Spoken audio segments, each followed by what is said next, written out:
Echoes of Ashes by Kate Knelsen. Prologue. The Forgotten Massacre. The city's cobblestone streets still whispered of the massacre. Every gust of wind seemed to carry the echo of screams long silenced. Official records spoke of an unexplained fire in 1821, nothing more, nothing less.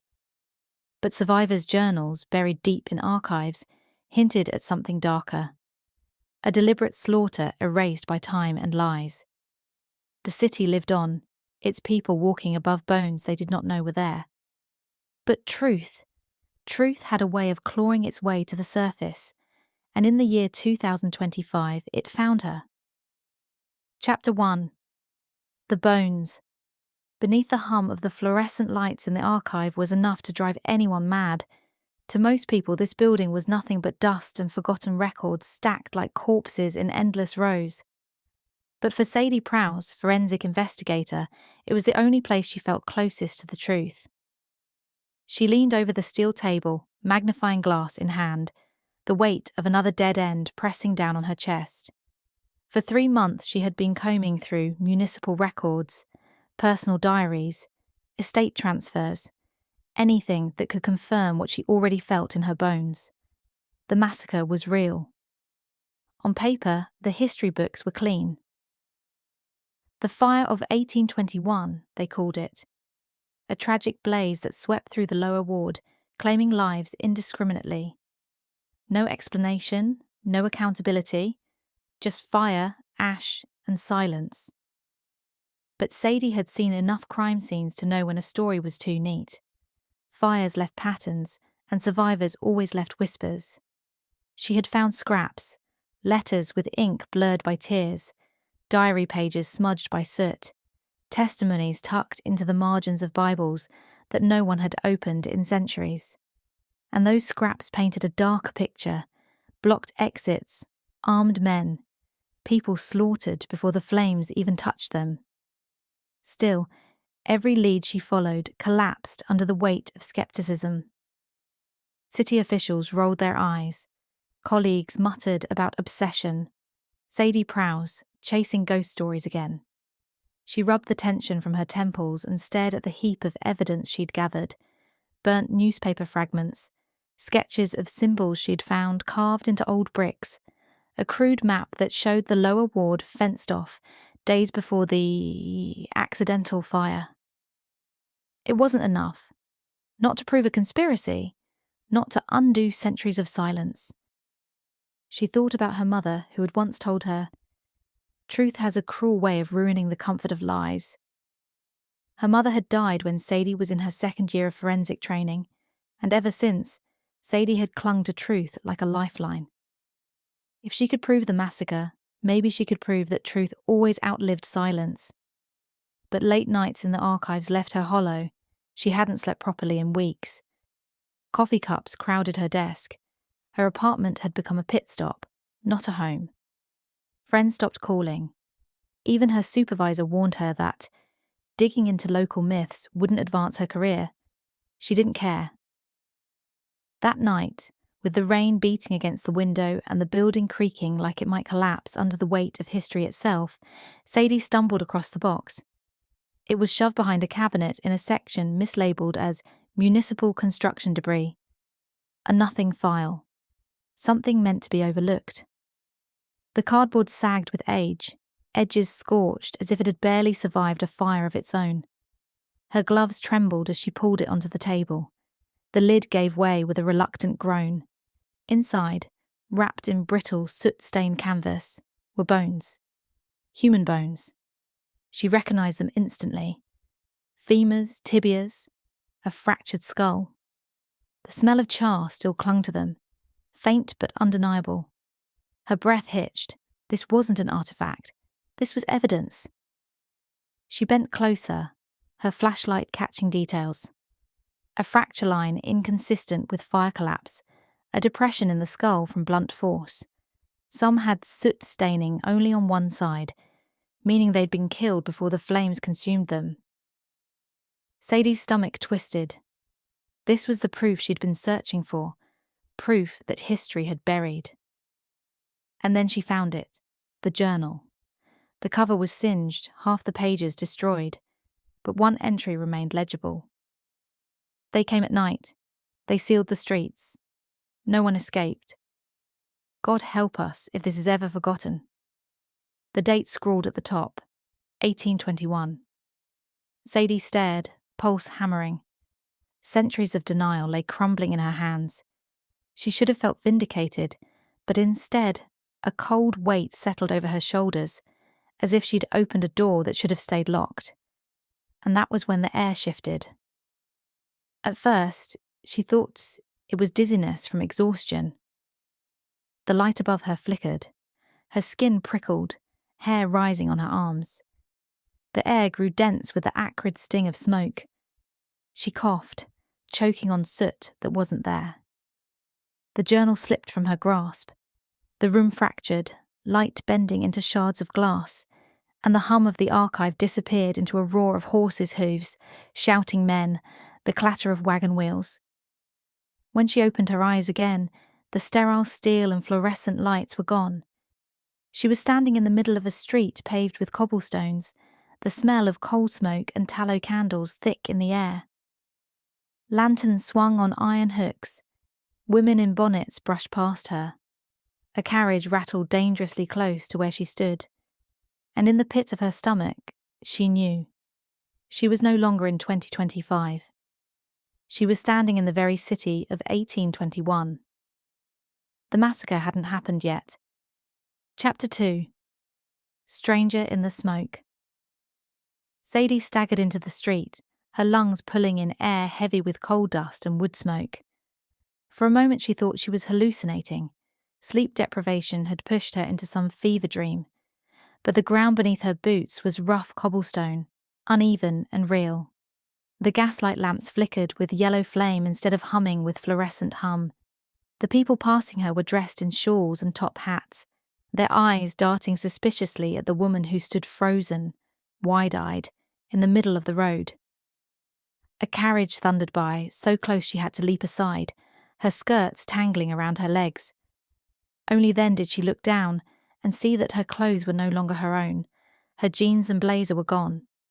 In their place hung a plain wool dress and shawl that reeked faintly of smoke and sweat, as though they'd been pulled straight off some dead washerwoman.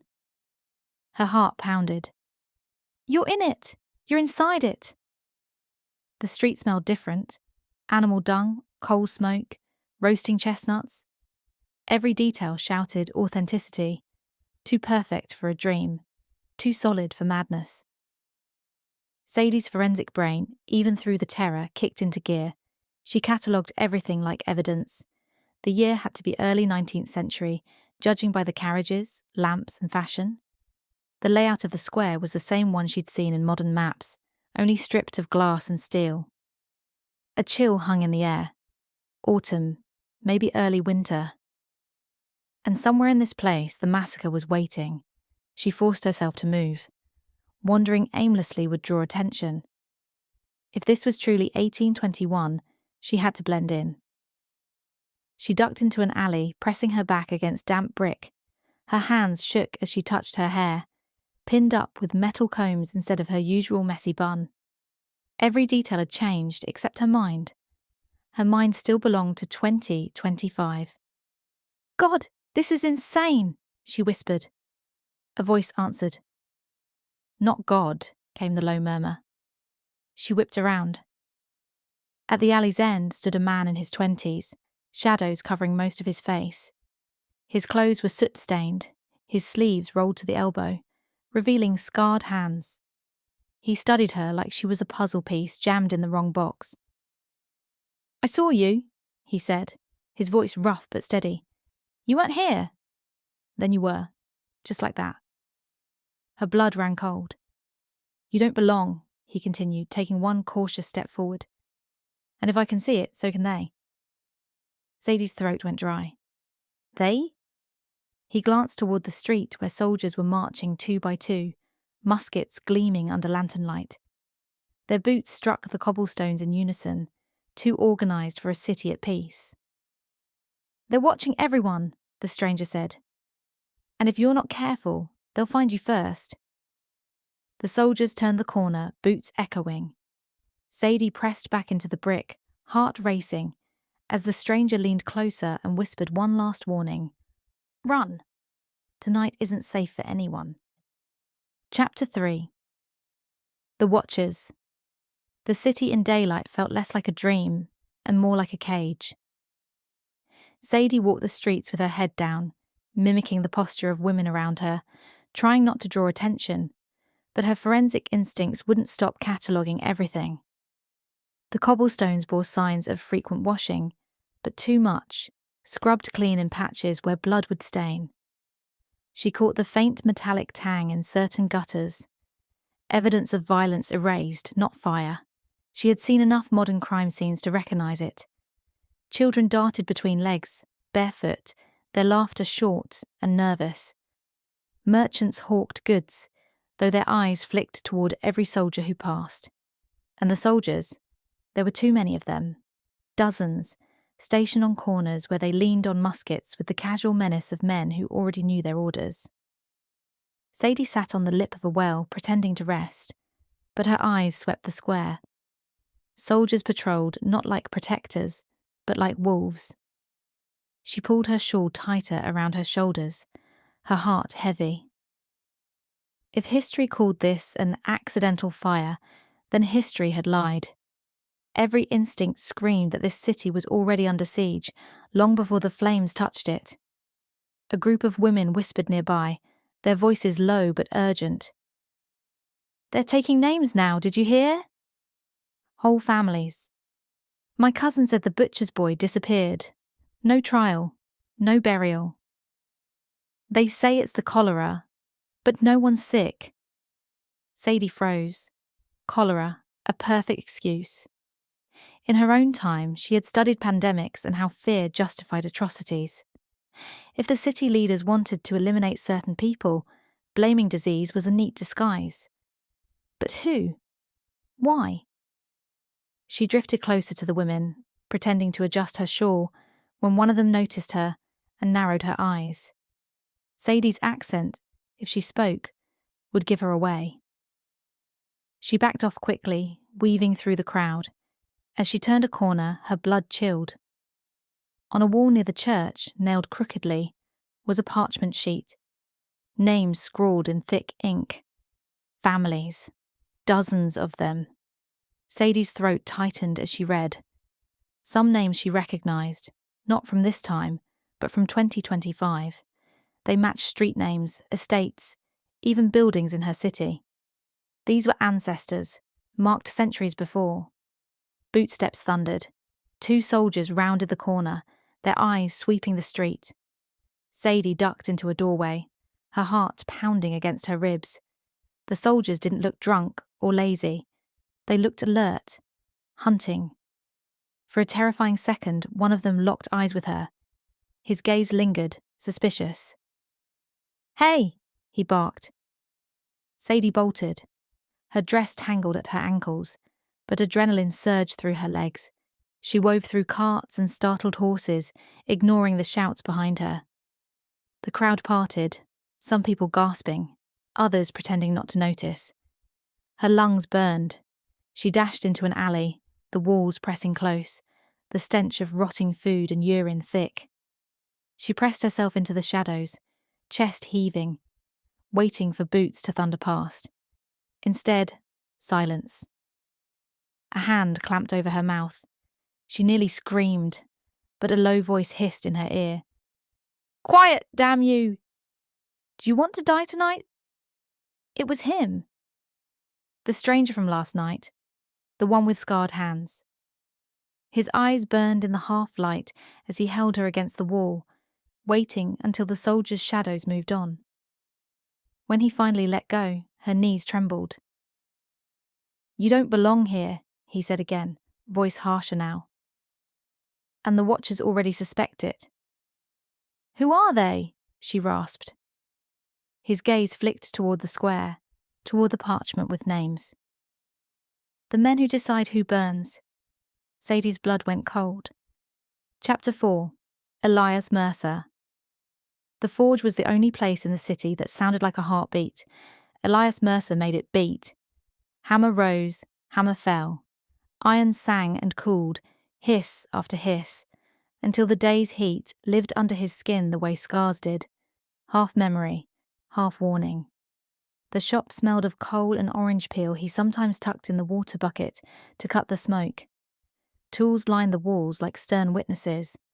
The anvil was older than him and twice as stubborn. He moved like a man practiced at making himself small in plain sight.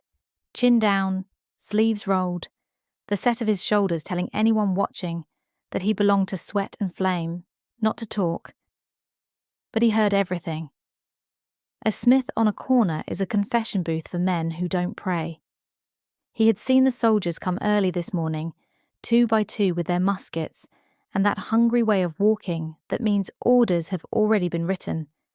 He had watched, jaw flexing, as a clerk, with clean fingernails, paid for iron hoops and nails, and said the word quarantine like a blessing. He had noticed the insignia stitched on a sleeve, a sun with a narrow eye at its centre, lines radiating like needles. He had listened to the street 2 nights running and counted bootfalls after curfew. He had also seen a woman appear in the alley last night, the way a scar appears when you sweep the soot away. Sudden, undeniable. He'd clamped a hand over her mouth because fear makes you cruel, and she hadn't fought like a thief. She'd felt like a secret trying to breathe, and he had kept her secret, for reasons he could not have explained to anyone, least of all to himself. Now she was back at his door, small under a shawl that wasn't hers, eyes too clear. He did not look at her when she slipped inside. He only asked, "Thirsty?" and handed her the tin cup before she could say a word. The forge filled any silence. That was part of why he loved it. She drank like she had only just remembered that water was a thing people needed. Her hands shook. She tried to hide it. "Keep your head down," he said without turning. "If someone glances in, you're nobody." "My cousin." "You're fetching wire," she repeated, as if tasting the sound of it would make it belong to her. He set the hammer aside and finally looked at her. Close up, the not belonging of her was worse. She didn't carry herself like women here. Her gaze met his directly, a mistake most made only once in front of a man with calluses like his. "Mercer," she said, voice low. "That your name?" His jaw ticked. "It is." "I'm Sadie." "That isn't a name from around here." "It is now." "Is it?" He let the words sit. The street murmured outside. Somewhere a fishmonger shouted his wares like a hymn. Elias wiped sweat off his forehead with the back of his wrist and nodded at the bench. "Sit. Don't talk unless you must." She didn't sit. She studied the room instead, an inventory disguised as fear. He recognized the way she looked at things, as if they answered when she asked without speaking. "You favour your left when you lift." She said it to the air more than to him. "Burn on the right forearm, old, layered, tar or pitch once, coal often. Knew a blister near the thumb, saltpeter." "You're binding powder hoops." He turned in full at that. Sudden enough the iron tongs clattered. "Who are you?" "Someone who knows what saltpeter smells like when it sears skin," she said. Her voice didn't lift. "Someone who knows you didn't sell those hoops to coopers for ale. Don't pretend you don't hear your city loading a fuse." For a long breath he weighed his anger against his caution. Anger made a bright, foolish heat that too often ended in the wrong men in chains. Caution had kept his sister alive through a winter when flour cost more than oaths. Caution had kept him quiet when Tom, boy he'd apprenticed with, left-handed like him, had turned up in the river with his pockets sewn shut so he'd sink slow. The city had called it accident. Elias had learned the shape of that word in the mouth of a liar. He moved to the door, lifted the iron bar, and leaned it into place. The room dimmed as if the sun itself knew to lower its voice. "You appeared," he said, turning back to her. "I saw you." One blink, and you were in the alley smelling of smoke from a fire not yet lit. You walked like the street plan was different under your feet. I've seen soldiers and sailors and sinners. I've never seen that Sadie didn't deny it. He respected her for that. A lie would have ended this conversation. I need proof, she said. Not to tell you. To preserve it. For later, he repeated, as if it were a place, not a time. Yes. He stared a moment longer, then scrubbed a hand across his brow, as if he could wipe the danger out of the room. I'm not the man you want. I make hinges and hoops. I'm useful to everyone and loyal to no one because loyalty here is a leash. And yet you pulled me out of the soldier's path. Her words were soft. Some part of you still believes in not burning people alive. He barked a humourless laugh. Belief is cheap. Flour is not the anvil cooled, the forge's flame licked and thinned. He let it, choosing the quiet. He could hear the neighbourhood through the open beam seams, Mrs. Kearns next door coughing her morning cough, the Cooper boys fighting over a wooden top, the slow roll of a cart loaded heavier than it should be. Sadie moved closer to the workbench and kept her hands to herself, as if she understood that touching a man's tools without permission is a kind of trespass worse than stepping over his threshold uninvited. She nodded toward a mark burned into the handle of his hammer, an eye in a sunburst, roughly carved. You didn't choose that. No. He didn't tell her how men had come one evening and set an iron brand to his door, registered supplier, how he'd had to scratch the same into his tools like a dog wearing the collar of his own compliance. He didn't tell her about the way Master Rowan, the old smith who'd taken him in as a boy when his father died with a canal stone in his chest, had gone quiet within a month of that mark appearing, and then had gone dead. Quiet seems to be practice for dying. Tell me about them, she said. The ones you called watchers. He checked the door again as if it were a ritual that could conjure safety. They don't call themselves that. They don't call themselves anything you can put in your mouth and spit out. Men from the council.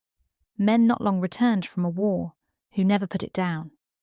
They hold the town by the throat, in clean gloves.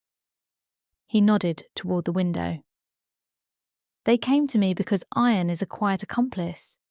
It clinks and no one listens to meaning. They pay in coin that doesn't smell of sweat. They've been ordering night deliveries for 3 weeks. Barrels for quarantine cordon. Nails long as fingers. Hoops for kegs. Powder. He shrugged like a poor liar. I am only a smith. She stepped closer and he watched her the way a fox watches a trap. Eyes and muscles, ready before thought. She didn't reach for him. She said very quietly, Someone you loved drowned and the city called it bad luck. You know what this is. If you help me gather what I need, it will live when they don't.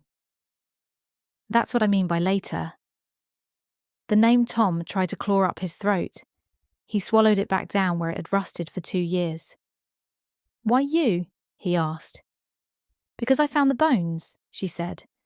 And he didn't ask what that meant because something in the way she said it made the hair on his arms lift. She swallowed, eyes going to the anvil like it offered a centre. Because my mother taught me that truth ought to ruin comfort when comfort is built on other people's graves. His jaw softened without permission. He hated that. You don't belong here, he said, trying again to end this, to save himself from whatever it was to be caught in a stranger's burning. And the city chews up its own. It'll grind you like meal. She looked at him then, really looked, and it felt like standing over a mirror that showed you the things you pretend not to be. I don't belong to you either, she said, not unkind. But you saw me appear and you didn't turn me in. Somewhere you decided you were already part of this. Let the decision mean something. He turned away as if the room had become too bright. He picked up the hammer and set it down again, because sometimes you have to put your hands on something that won't lie to you. Do you have anyone to guard? He asked finally. Myself, she said. A hollow joke. No wedding band on her finger. Not that it meant the same thing here as it would where she had come from. He exhaled, long and rough. I have a sister, he said. Anne. She reads when the church says factory girls shouldn't. She wants a life that doesn't fit the city's mouth. I can't give it to her if I'm a body in the river. Then help me keep you both alive, Sadie said. You know the streets. I know the shape of violence before it happens. Together we do what one of us can't. You said belief is cheap. Let's make it cost someone else for once. He listened for the trap and heard only the sound of the choice he'd been avoiding for 2 winters. He rubbed a thumb over the scar at his wrist where a shackle had kissed him once, long ago, for a crime he had not committed but had been near enough to. He closed his eyes for a heartbeat, opened them, and nodded once. Reluctance is still a yes. Fine, he said. You're Nan Rowan. My cousin from out beyond the mill road. If anyone asks why you look them in the eye like a man, I'll say your father was a drunk and you learned to flinch forward. Sadie's mouth twitched at one corner. Nan.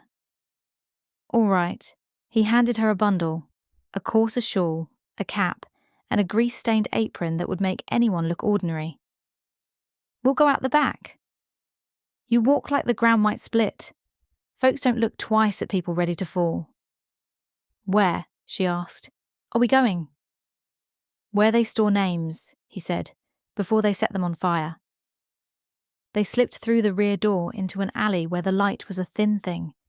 The city sounded like it always did right before harm. Too careful, too quiet, between the carts. He kept to walls, counting turns with a butcher's precision. He showed her which boards creaked in the walkway and which stones in the alley shifted underfoot. They paused at a courtyard behind the church where laundry bent on a sagging rope, like tired parishioners. He lifted the lid of an old ash bin and pulled out a key wrapped in oiled cloth.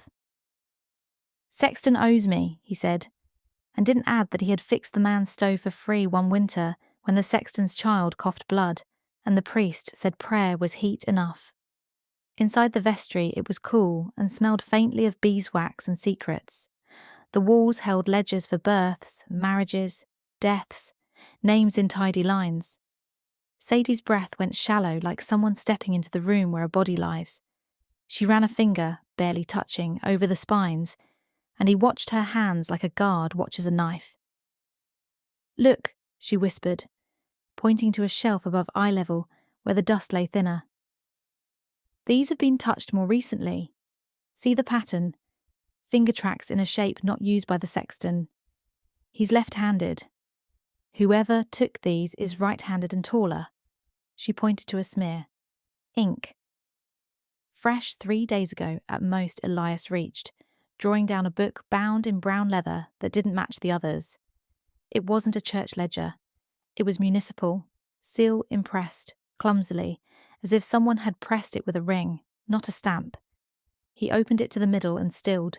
Columns, family names, addresses, notations in a sharp hand, a symbol scratched beside every third line, the sun and I he hated more each day. And, written in the margin of the most recent page, a word he had never wanted to see beside the names of people he knew from market stalls and doorstep gossip. Contain. Sadie's fingers trembled. She didn't touch the ink. She didn't have to. The shape of the thing was enough. Not cholera, she said. Containment doesn't save. It controls. They're choosing who doesn't live to tell Elias swallowed hard. We can't take it. If it's missed. We don't take, she said. We copy. She pulled the apron tighter, reached into its pocket, and brought out a stub of charcoal and a folded scrap of rough paper she'd stolen without thinking from his workbench because some instincts aren't theft. They're survival. She propped the book open and began to move her hand fast and neat, letters like stitches. He watched the names build their own kind of fire. Footsteps sounded in the nave. He slammed the book shut, slid it back, and covered the shelf in dust with his palm in one practiced sweep. He grabbed Sadie's wrist without gentleness, pulled her behind the vestment press, and held his breath while a door hinge complained and a man with careful shoes walked in, humming tunelessly. The sexton? No, his steps were too light, too pleased with himself. Paper rustled. A groove in the dust where they had been copying looked like a cry. The man lingered a long half-minute, then left. Elias only let go when the weight of quiet became trustworthy again. "Come," he said.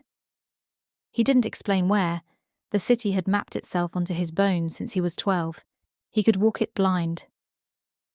He led her out the side door, down a stair barely wide enough for breath, around the back of the apse where Ivy tried and failed to own the stone, through a gap in a wall he'd widened with a chisel once, on a night he told no one about.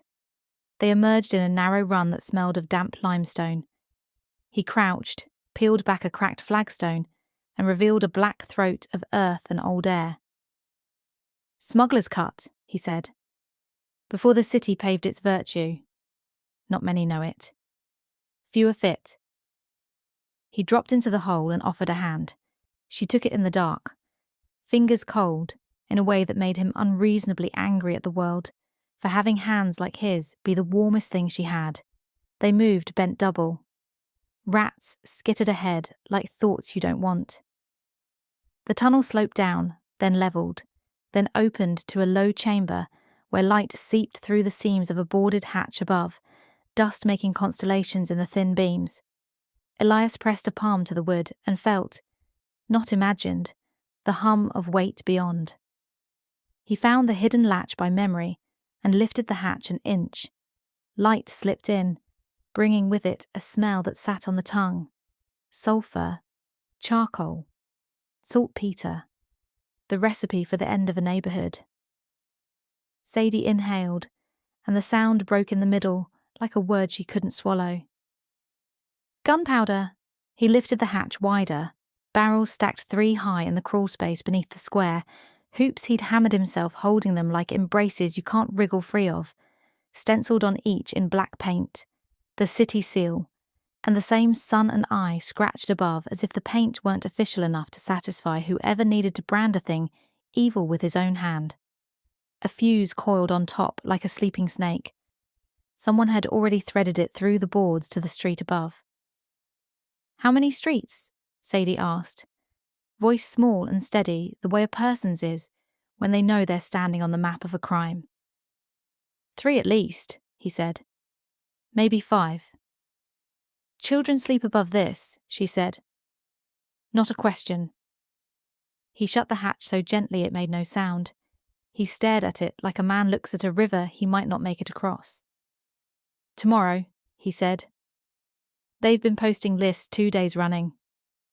Tomorrow they'll seal the exits for the good of our health." His mouth twisted around the bitter shape of it. "Then they'll make sure no one coughs again." Sadie pressed her hand flat to the wood, as if she could pull the powder into her palm and keep it from being a thing that exists. When she looked up at him, her eyes were nothing like the eyes of a woman he could ignore. "I came to preserve the truth," she said. "Now we have to keep them breathing long enough to tell it." He wanted to say no. He wanted to say he was a smith with a sister and the habit of surviving. He wanted to say this wasn't his fight, that men with insignias and careful shoes played games he couldn't afford to interrupt. The words crowded his teeth and went nowhere. He pictured Tom's pockets sewn full of stones. "All right," he said.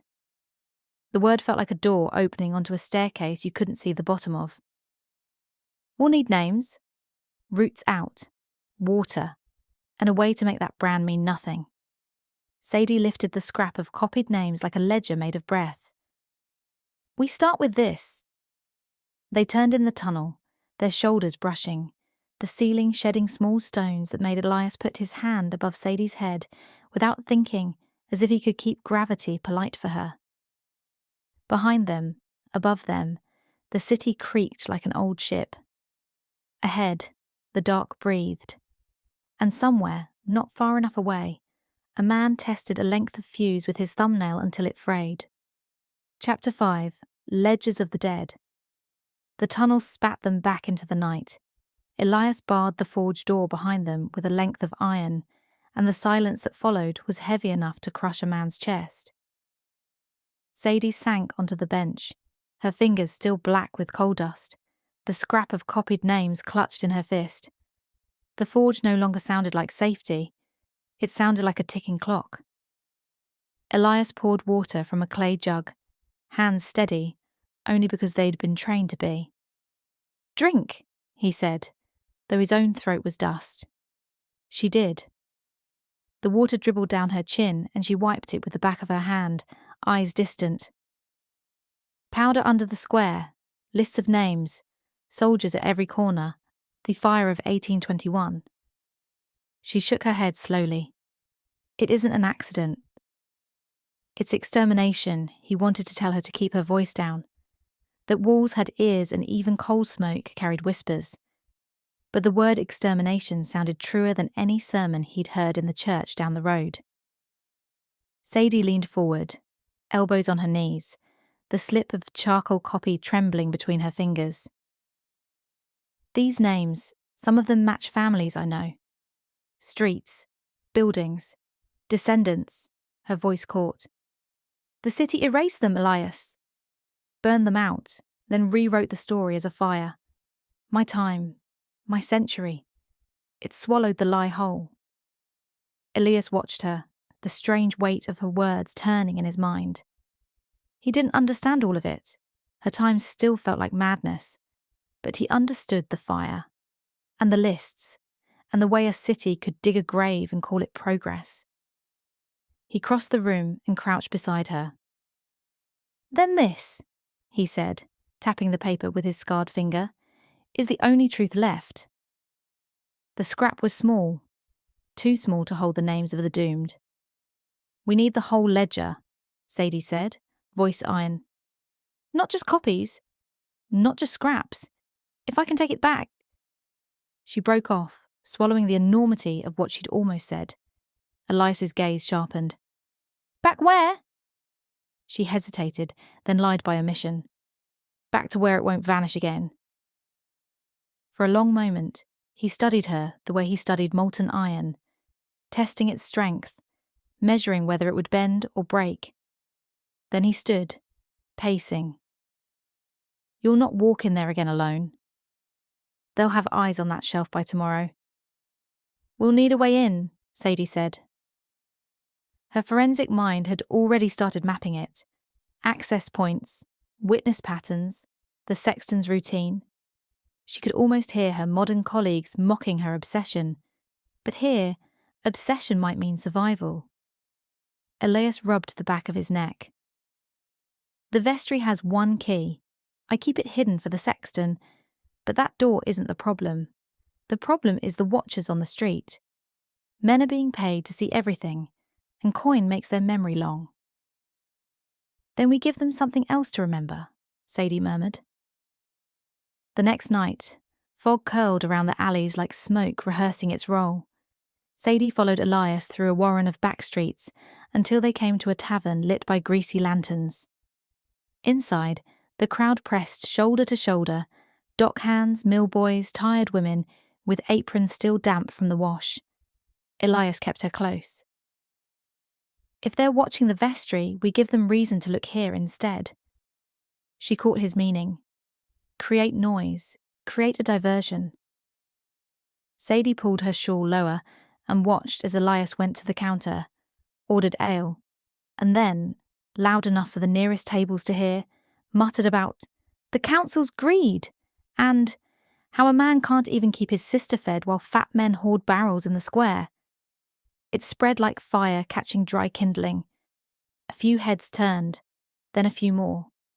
A murmur thickened into a rumble, and soon fists slammed tables in agreement. Within minutes, half the tavern was shouting about soldiers and shortages, and the other half was shoving back in anger, accusing each other of disloyalty. By the time soldiers stormed in to quiet the riot, Sadie and Elias were already gone, slipping back through the fog toward the church. Inside the vestry, Sadie's pulse thundered. Elias lifted the key from its hiding place and together they crept past the rows of ledgers. The air smelled of beeswax and damp stone. "There," Sadie whispered. The brown leather volume with the clumsy sun and eye seal. Elias pulled it free. The ledger thumped heavy in his hands. When Sadie opened it, her breath stuttered. Pages upon pages of names. Families marked with symbols. Whole streets listed with single strokes of ink. Notes in the margin. Remove. Quarantine. Contain. Her eyes snagged on one line, a name she knew too well. Mercer Elias. Anne. Sadie froze. Elias leaned over her shoulder and the blood drained from his face. His hands balled into fists, so tight his knuckles split. "They've marked us," he whispered. Sadie's mind spun. She had wanted evidence, she had wanted truth. Now she held it, and it carried the names of the only person willing to help her. Chapter 6. The Name in the Fire. The ledger shut with a clap that echoed too loudly in the stone chamber. Dust rose, turning the air thick. Elias stood frozen, the name branded into his mind harder than any iron he had ever struck. Mercer Elias. Anne. He felt the shape of his sister's name in his bones, heavier than the hammer on his bench, sharper than the slag that cut a man's hand if he wasn't careful. Anne, his little sister, with ink stains on her fingertips from copying stories by candlelight, who hummed while she baked, who argued about God as if he were a neighbour who might answer back if you shouted loud enough.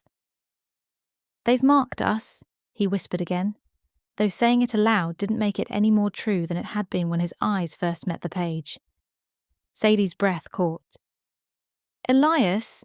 "No." His voice came harsh, iron striking iron. "No, don't you say it like it's just words. That's my sister's life in their book. That's her skin already burned in their eyes." Sadie reached out, but he pulled back. He paced the narrow vestry, fists flexing as if he could break stone with them.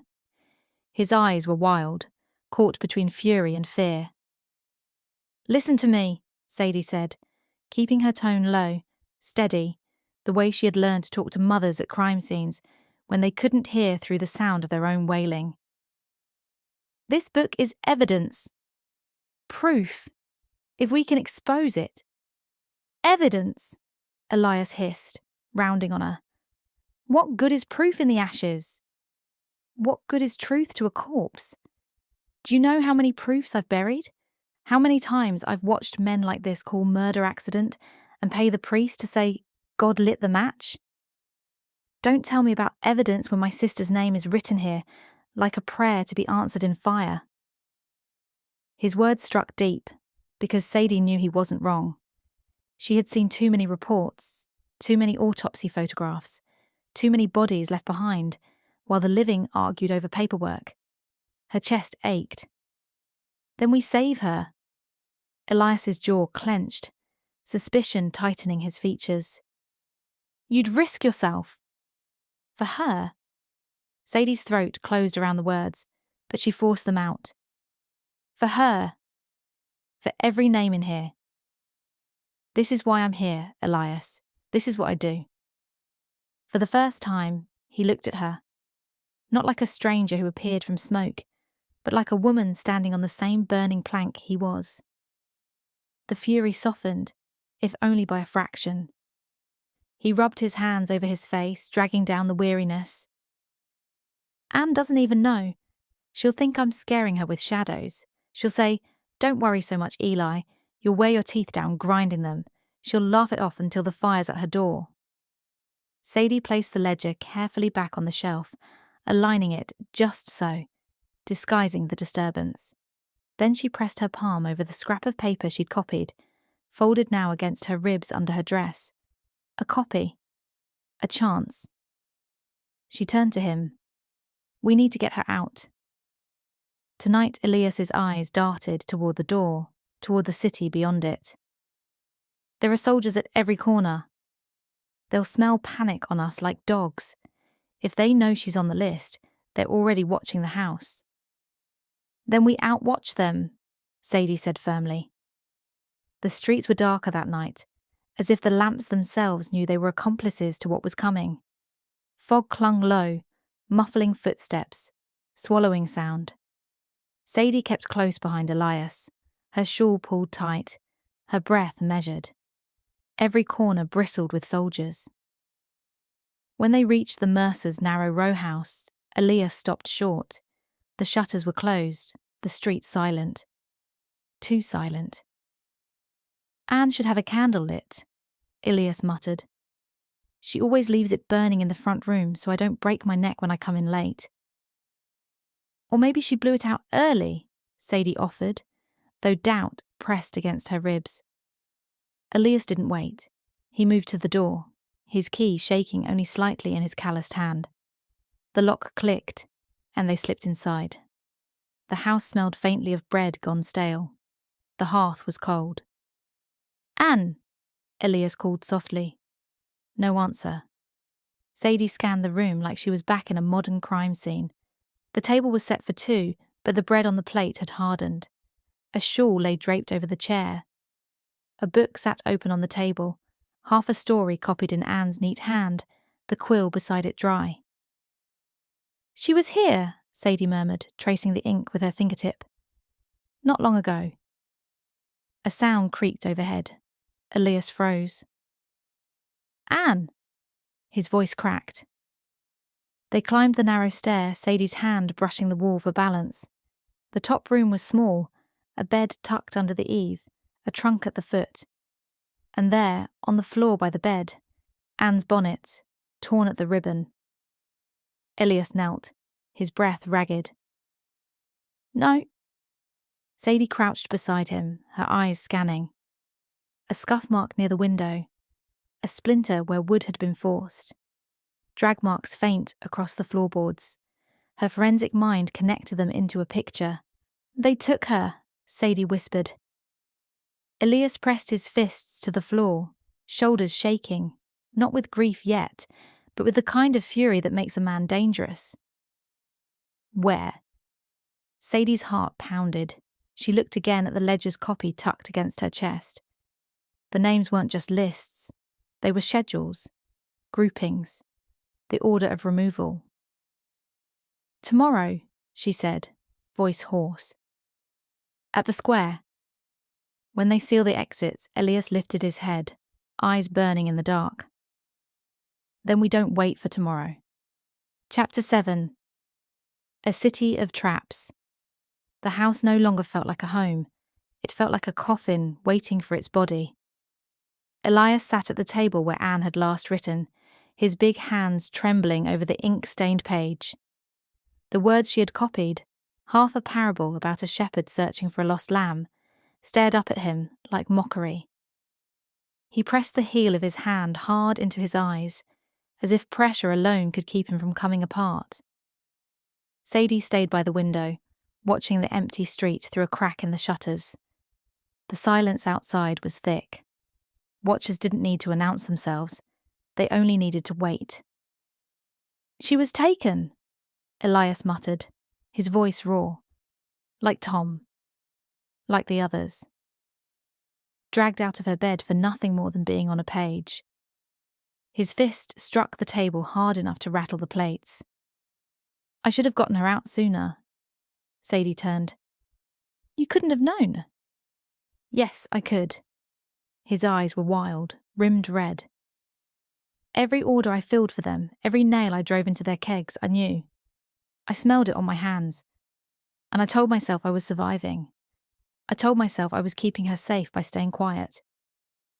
He choked, then spit the words out like poison. Now my silence signed her death. Sadie crossed the room, crouching to meet his eyes. No, that ledger signed it. Not you. She took his hand, forcing him to still. You're still here.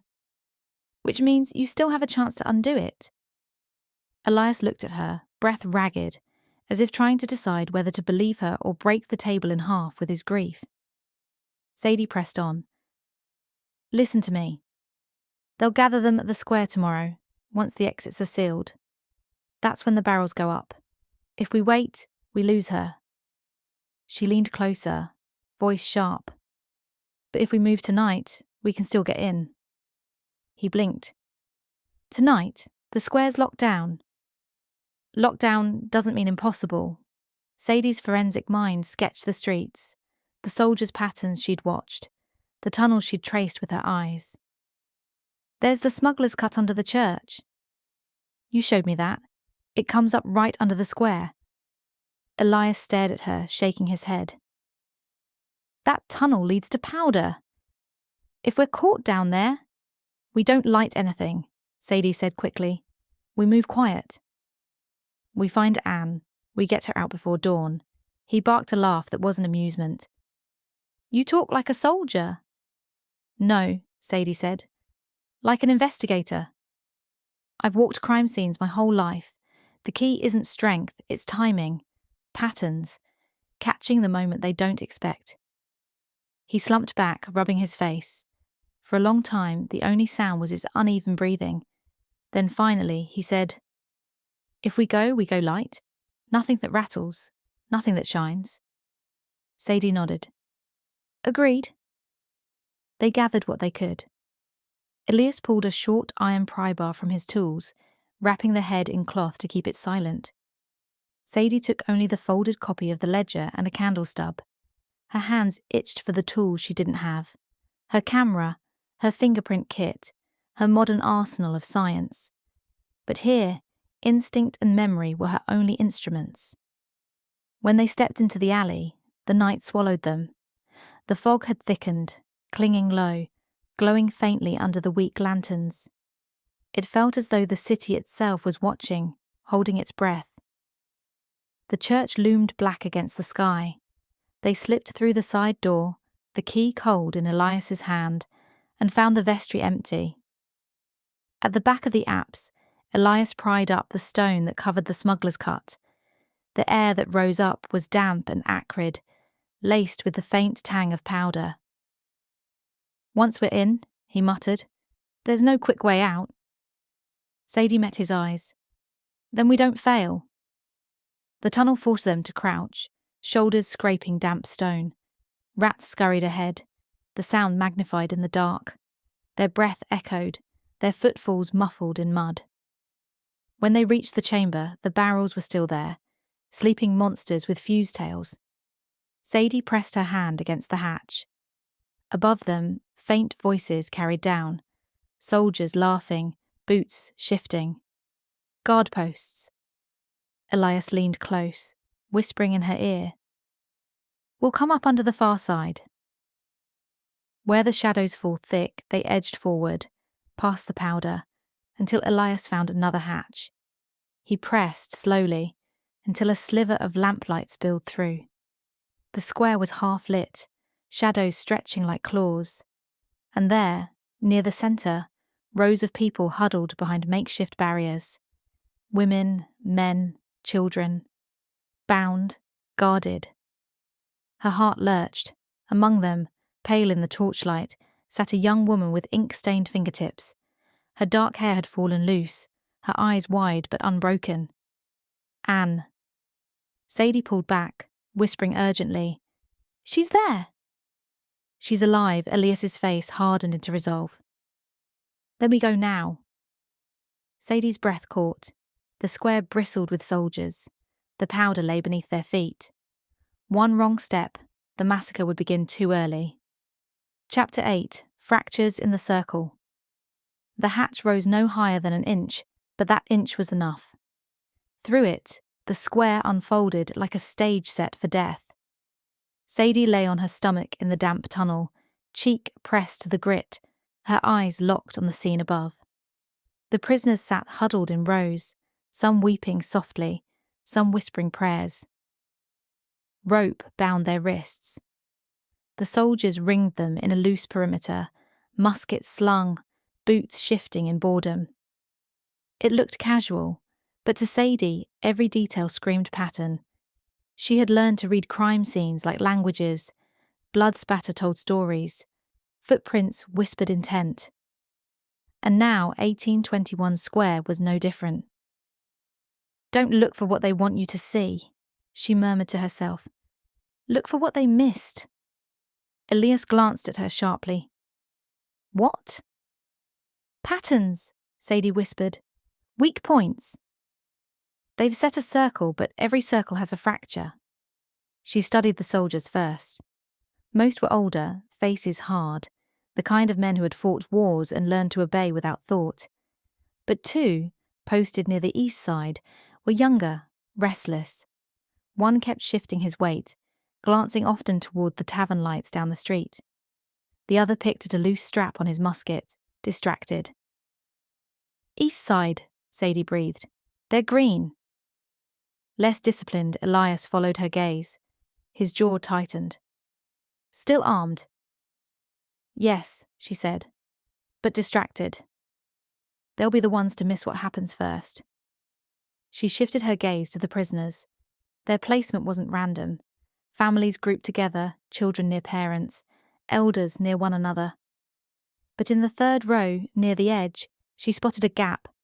Not large, just enough where one person sat slightly apart, her wrist bound too loosely, her posture wrong. Sadie squinted. The ropes weren't knotted properly. The woman kept her head low, but her eyes flicked constantly to the soldiers, sharp and alert. She's faking compliance, Sadie whispered. One of them is already working at the ropes. Elias frowned. Reckless. She'll get herself shot. No, Sadie said, heart racing. She's waiting. She's the fracture. She looked back at the centre. And there, Anne. Sadie's chest tightened. The girl sat slumped but awake, lips moving faintly as if reciting lines in her head, words no one else could hear. She was terrified, but not broken. Not yet. Sadie pulled back from the hatch, the image seared into her mind. We can't rush in blind. We use the distraction when it comes. That woman, when she moves, the soldiers will be forced to react. That's our window, Elias's fists clenched. And what if they cut her down before she stands? What if Anne... Listen to me, Sadie said firmly, catching his arm. We don't get many chances. When the fracture opens, we take it. That's how you dismantle a trap. Through the crack it didn't account for. His breath came heavy, but slowly he nodded. All right. Sadie's forensic mind raced ahead. We'll need to draw them farther east, toward the weak guards. If you can create noise, movement, something that looks like more than one prisoner breaking free, they'll pull men off the circle.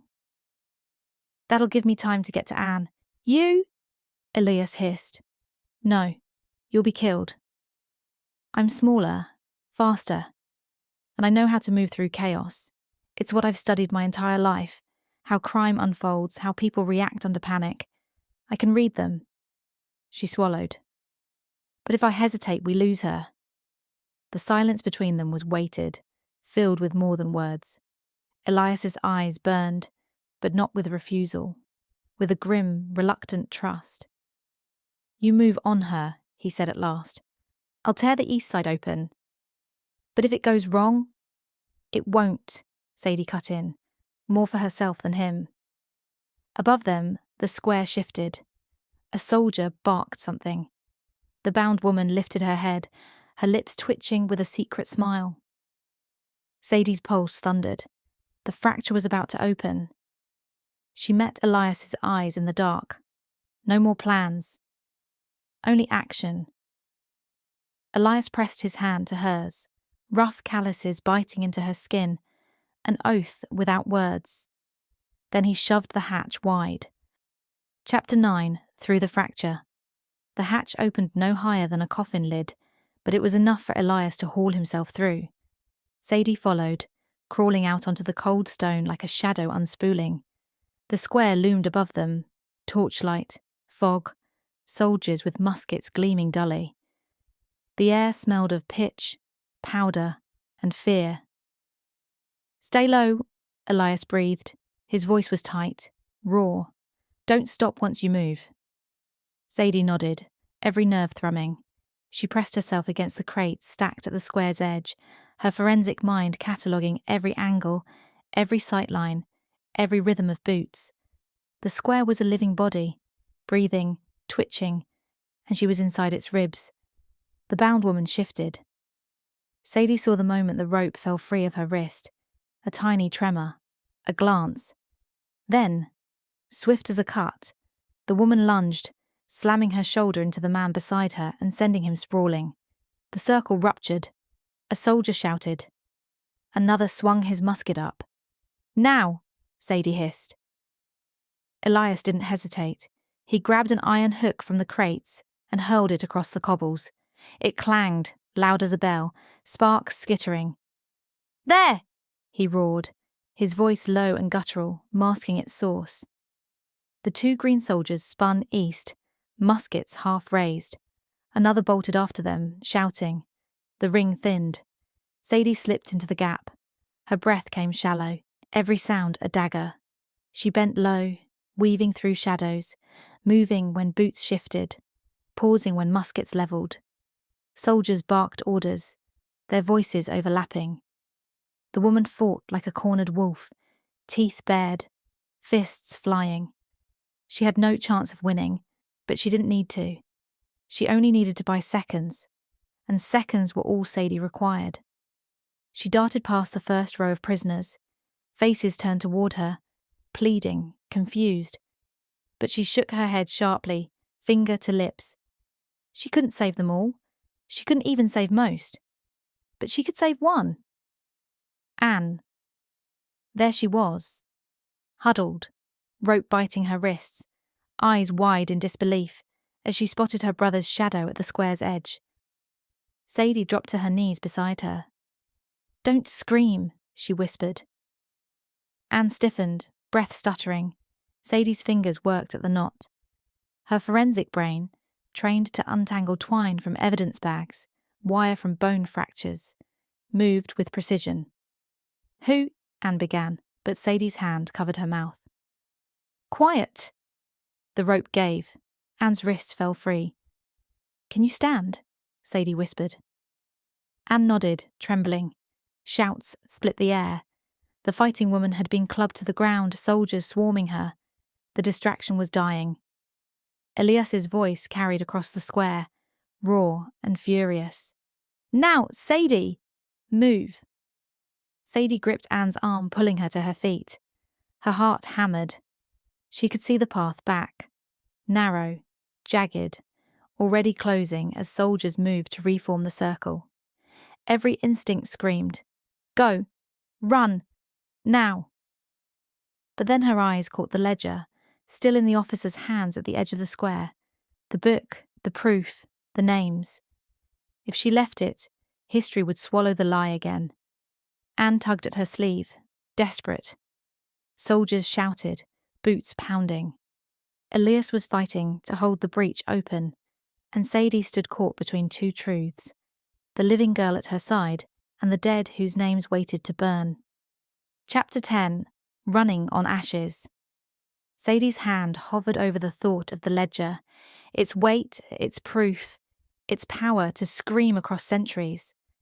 But Anne's arm trembled under her grip, and Elias's voice tore through the chaos. "Move!" The choice split her in two, but her body decided before her mind could. She pulled Anne hard toward the breach. "Come on!" They sprinted low, skirts tangling, boots pounding against stone. Around them, soldiers surged, torches flaring like veins of fire. Shouts cracked the night. "Stop them! To the east!" Elias was already there, iron hook in one hand, fists in the other. He swung wide, knocking one guard to the ground. "Through!" he roared, blood slicking his knuckles. Sadie shoved Anne ahead, forcing her into the gap. A musket cracked. The shot whined past Sadie's ear, hot and furious. She ducked, dragging Anne down, the smell of powder biting her nose. "Faster!" Elias bellowed, holding off two soldiers at once. Sadie's lungs burned. The square tilted, her vision blurring from the rush of terror, but she didn't stop. She pushed Anne toward the crates, toward the open hatch. Elias backed with them, every breath a snarl, until at last they reached the tunnel. Anne tumbled through first, sobbing. Sadie scrambled after, twisting to reach back for Elias. "Go," he snapped. "I'll block it." But she caught his wrist, refusing. No.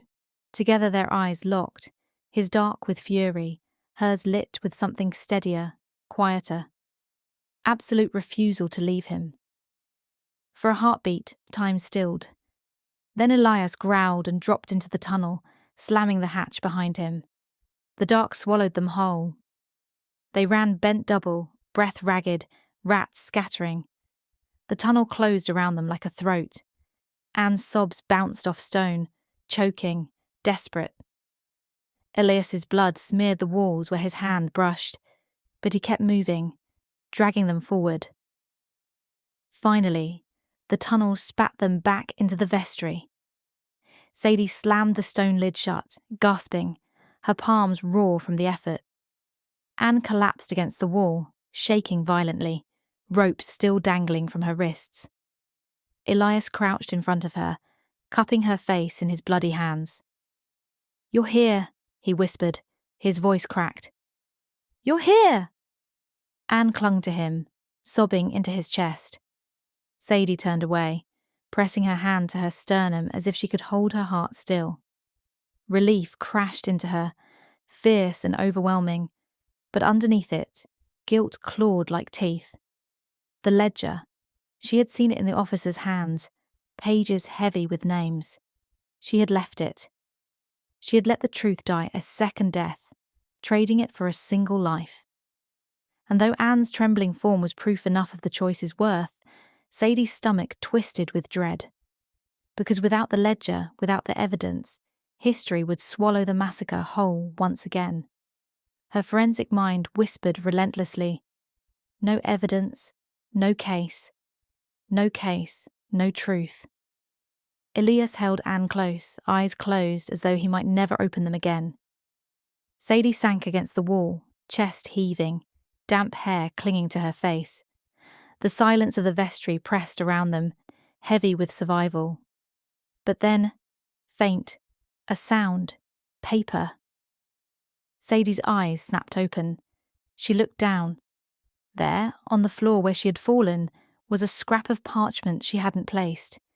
Its edge charred, ink smudged, as though it had slipped free when the hatch was slammed. She picked it up with trembling hands. A fragment of the ledger, one name, one line, barely a shred. But enough to prove the book had been real. Her throat tightened. The ledger had not let her go completely. Chapter 11, Hunted by the City. The scrap of ledger trembled in Sadie's hand, the ink blotched and fragile. She folded it into her shawl just as Elias pulled Anne to her feet. "We can't stay here," he said, his voice hoarse. "They'll sweep the streets by dawn." Sadie opened her mouth to answer, but a sound cut through the vestry walls, a bell. Not the soft toll of prayer, but a harsh, repeated clang. Alarm. Anne stiffened. "They know!"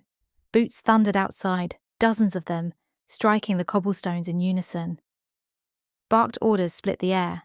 Check every house. Block the alleys. No one leaves the ward until they're found. Sadie's stomach dropped. They weren't hunting prisoners now. They were hunting her.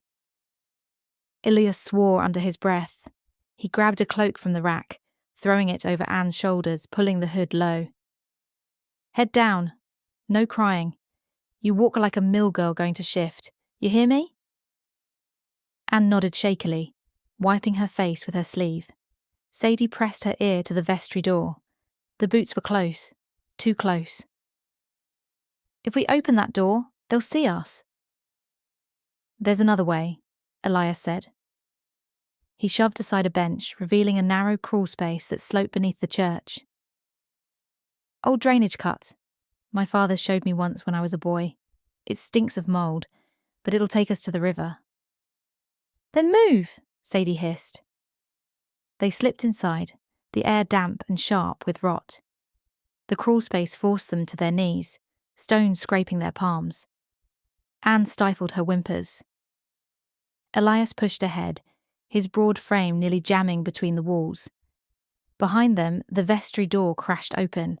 Soldiers' voices echoed in the chamber they had just left. They were here! Find them! Now Sadie's pulse hammered. She shoved Anne forward. Go! Crawl faster.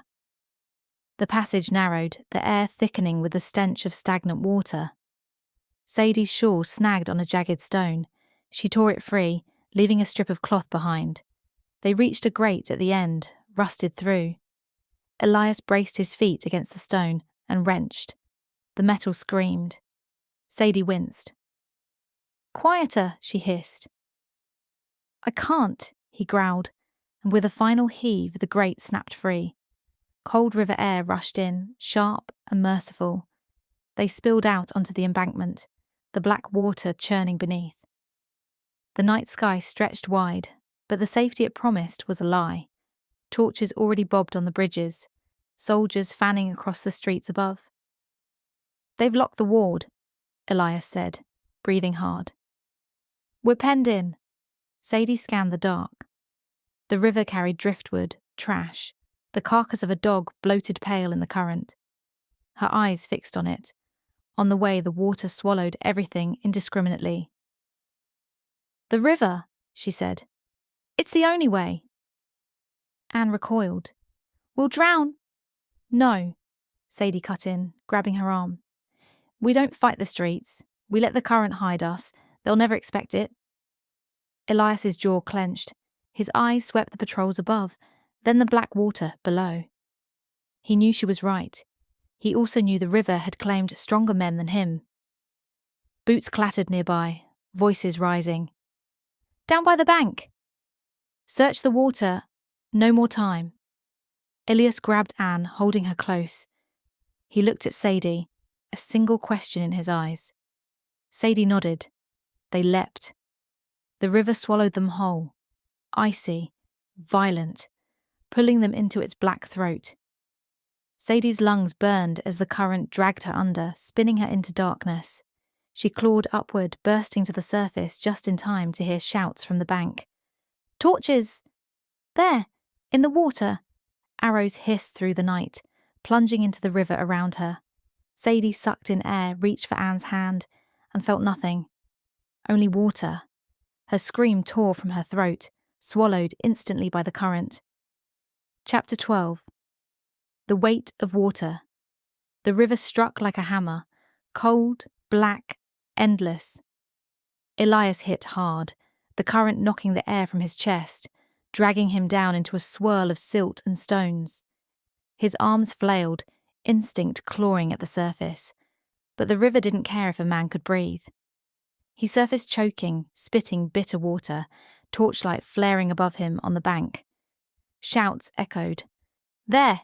In the current! Loose arrows! Elias spun, eyes burning from the brine. He saw Sadie's pale face break the surface downstream, gasping, fighting the pull. Relief struck, but it vanished as quickly as it came. Anne! Anne! He roared, voice ripped raw. No answer, just the hiss of arrows slicing water, the roar of the current. He kicked hard, muscles burning, forcing himself towards Sadie. She was clawing at the water, eyes wide, searching, her lips shaping a name he couldn't hear but knew. Anne. The river surged between them, shoving Elias one way, Sadie another. His arms screamed with effort. He'd pulled iron from flames 1,000 times, but this was heavier. He caught a glimpse, just a flicker, of dark hair near the surface, then gone, swallowed by black. Elias's lungs heaved. Anne, his little sister, dragged under like a lamb pulled from the fold. For a heartbeat, grief almost let him sink. What was the point of fighting when the river always wins? He saw Tom in the dark water, pockets full of stones. He saw his father's face, pale in death when the canal wall gave way. He saw the forge marked with the Watcher's brand, and he knew the river didn't take. It finished what men started. But then he saw Sadie again, thrashing, choking, still fighting. Her face turned toward him, eyes blazing in the dark like coals. She hadn't given up. And in that fire, Elias remembered. If he lost Anne tonight, he would not let the city have her without witness. Someone had to carry her name forward. Someone had to preserve what the water tried to erase. He forced himself towards Sadie. His muscles tore, lungs tearing, but he reached her, grabbed her arm hard enough to bruise. She gasped, clung to him. "Anne!" she tried, choking. "I know," Elias bellowed. He shoved her ahead, forcing them both toward a low drift of wreckage, a broken cart half submerged, snagged against the stone bank. They slammed into it, clinging, coughing, the current battering them against the wood. Sadie's nails dug into the cart, her other hand still searching the water desperately, blindly. Elias gritted his teeth, heart breaking. He wanted to dive again, to tear the river open with his bare hands until it gave his sister back. But the current mocked him, pulling harder. "Elias," Sadie gasped, voice raw, eyes wide with the truth neither wanted to speak. "If we go back in, we all drown." He shut his eyes. The words cut like a blade, but he knew they were true. Above, soldiers shouted, their torches scanning the water. One arrow hissed past, thunking into the cart. Elias grabbed Sadie by the waist, dragging her lower. "Not here," he rasped. "Not yet." Sadie's breath hitched, but she nodded. Together, half sinking, half clinging, they let the current drag them further, the cart carrying them like a coffin downriver. Elias pressed his face to the wet wood, whispering into the roar, so soft only the river could hear. "Hold on, Anne. Please, hold on." Chapter 13. Taken by the Watchers. The current carried them until the torches were nothing but sparks in the fog. Elias and Sadie clung to the wreckage, coughing, their limbs trembling with exhaustion. The river's roar dulled, giving way to the softer lap of water against reeds. They dragged themselves ashore, collapsing on the muddy bank. Elias lay on his back, chest heaving, eyes fixed on the black sky. "Anne," he croaked. Her name broke his throat like glass. Sadie rolled onto her side, coughing hard, river water spilling from her lungs. Her face was pale, her hair plastered to her skin, but her eyes searched the bank, the water, anywhere. "She could have drifted further," Sadie rasped.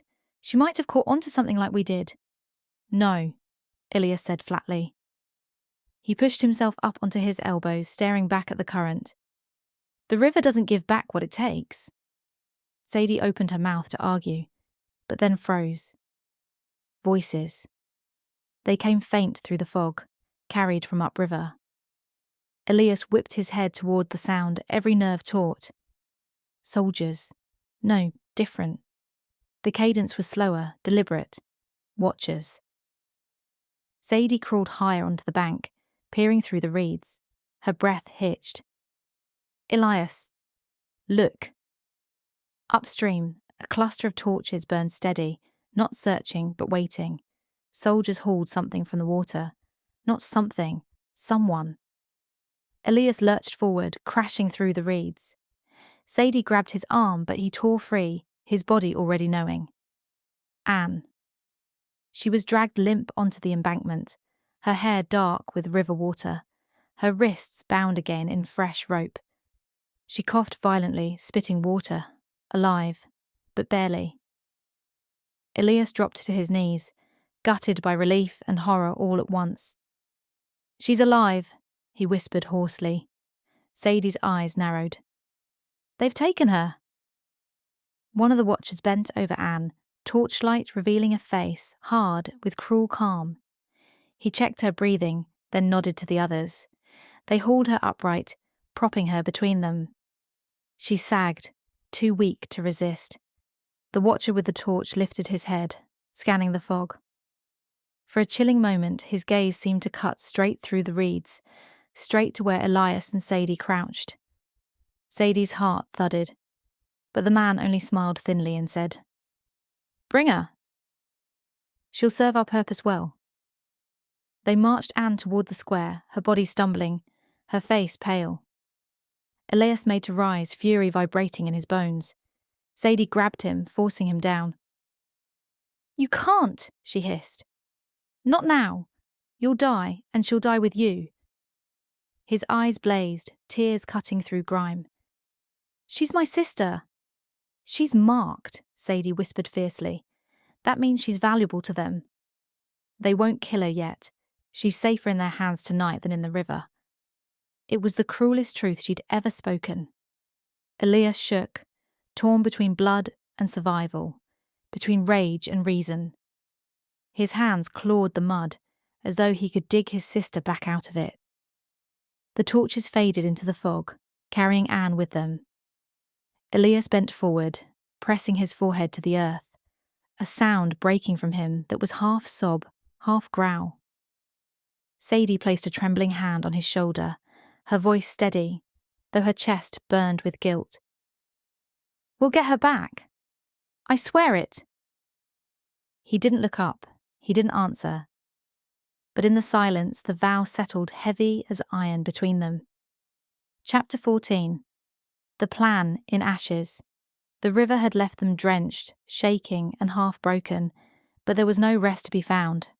Elias paced the narrow shack where they had taken shelter, an abandoned fish smokehouse sagging on the bank, his boots leaving muddy prints on the warped floorboards.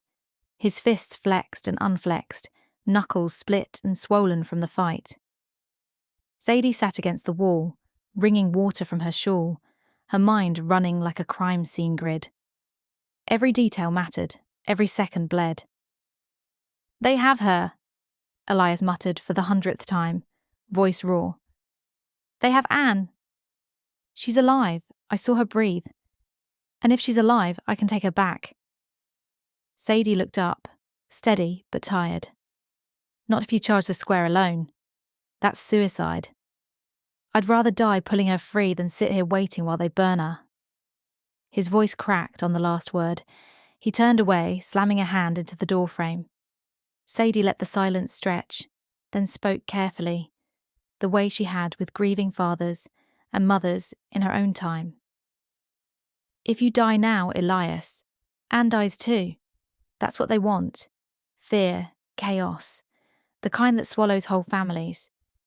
If we're going to break their circle, we need a plan, one they don't see coming." He turned, eyes wild.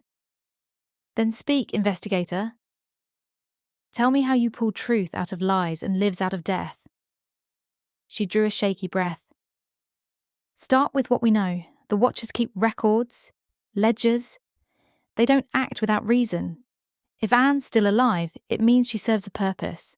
They'll keep her close, possibly as leverage, possibly as an example." Elias grimaced. "An example?" Sadie nodded grimly. "The massacre isn't just to kill, it's to send a message. Anne's name was written. That means she'll be staged. Somewhere visible." Her forensic brain replayed the square like a living diagram. The rows of prisoners, the guards' patterns, the ledgers in officers' hands. Every crime scene told a story, and this one whispered its weak points. "They'll put her near the front," Sadie said, her voice tightening with certainty. "Bound, but upright. A living warning. That gives us visibility. And one chance Elias knelt across from her, leaning in. One chance to do what? Run in and drag her out while muskets spit at our backs?" "No," Sadie said. "Not drag. Cut." She leaned closer, lowering her voice. "We create fracture. Like tonight, but bigger, a distraction that forces them to pull the line wide. Once the circle thins, we break it. You cut her free, I get her moving. Then we vanish." Elias scoffed. "Vanish? Into where? The city's locked." "The city's locked above ground," Sadie countered. "But underneath." She gestured toward the floorboards, remembering the smugglers' tunnels, the damp passages that threaded like veins below the square. "You know them. You showed me. That's our escape." He stared at her, jaw tight, wrestling between disbelief and desperate hope. "And what?" he asked finally. "We'll keep the soldiers too busy to shoot us before we reach her." Sadie hesitated. She knew the answer, but it tasted like ash in her mouth. "The powder." Elias stiffened. "We don't light it," she said quickly, "but we make them believe it's been tampered with. A fuse smoking where it shouldn't. A barrel rolling loose. It will terrify them enough to scatter." Even briefly, Elias shook his head. "One spark in the wrong place and we don't rescue Anne. We bury half the ward." Sadie's eyes met his, unwavering. "I know. But every crime scene has risk. And right now, Anne is the crime scene. We either gamble or we lose her." The room was quiet except for the dripping river water from their clothes. Elias pressed his hands into his hair, dragging them down his face. He looked older than he had an hour ago, his grief carving years into him. Finally, he exhaled. "Fine. The powder's our fracture. But you swear to me, investigator—" His voice dropped, breaking. "You swear to me we bring her out alive." Sadie held his gaze, her own throat burning. "I swear." They mapped it out in whispers, tracing routes in the dirt on the smokehouse floor.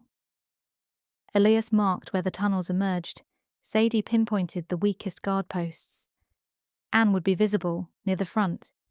They'd spark chaos with the barrels, draw the soldiers east, then cut her free. Every step was fragile, balanced on a blade. When the plan was laid, Elias sat back heavily, rubbing his eyes. "If this fail—" "It won't," Sadie cut in. "It can't."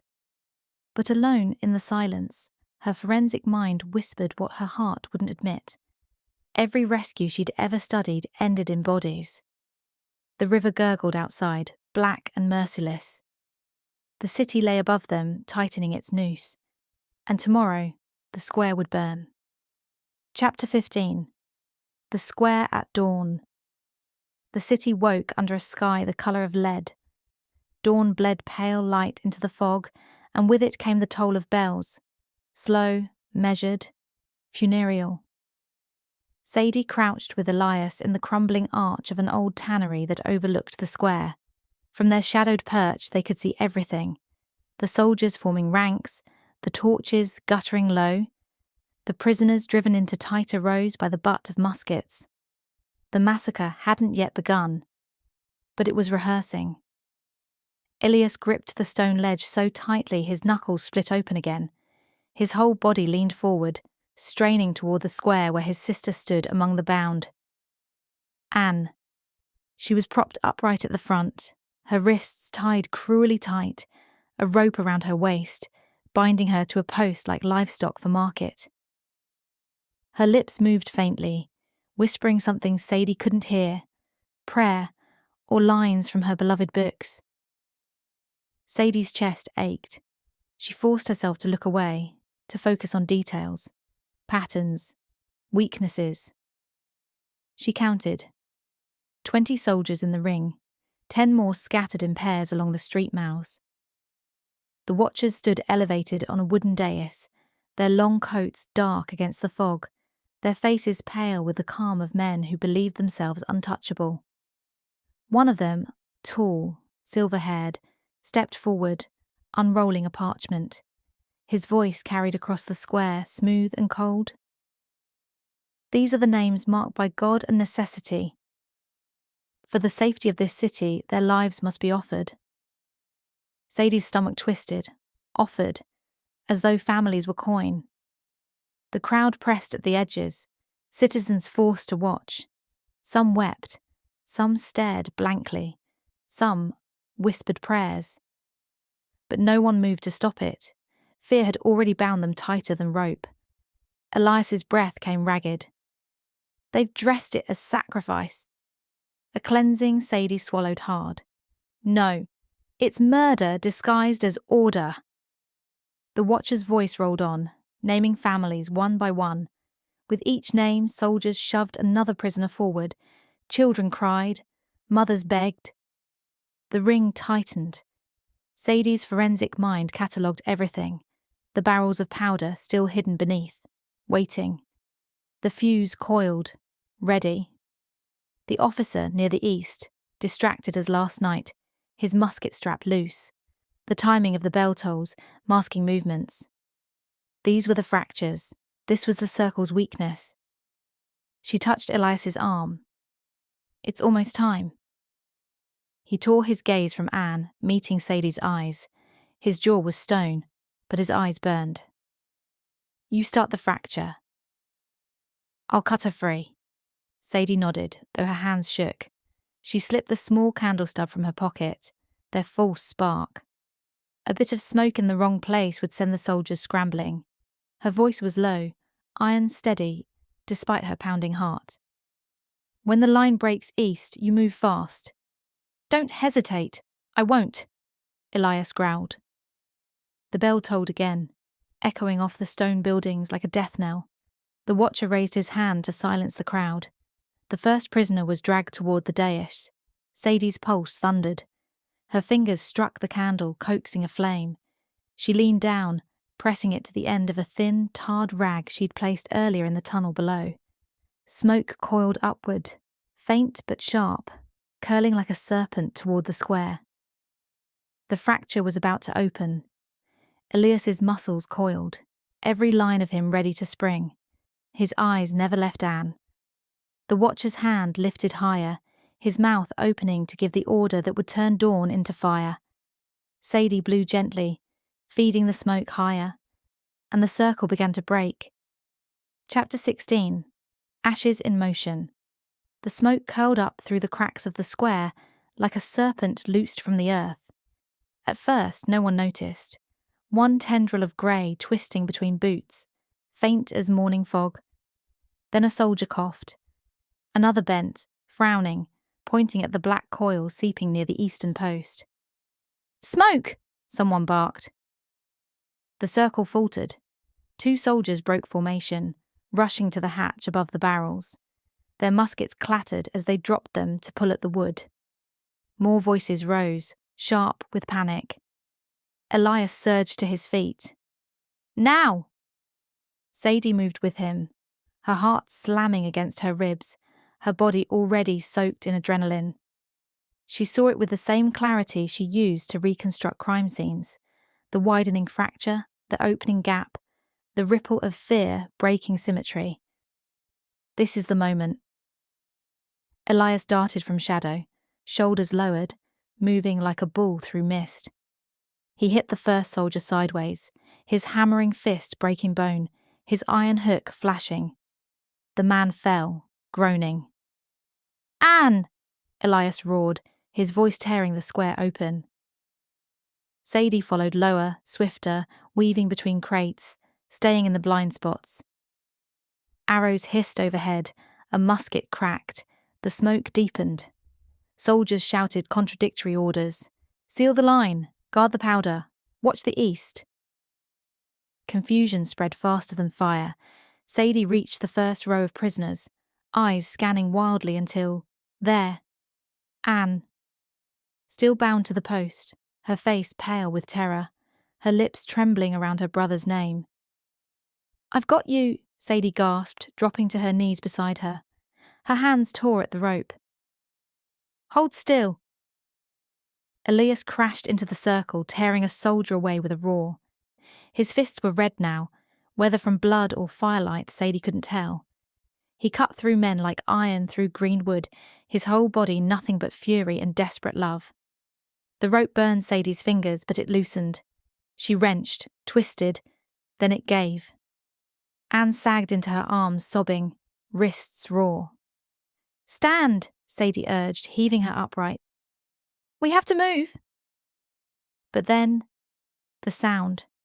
A different voice, colder than the rest, cut through the chaos. Hold your line.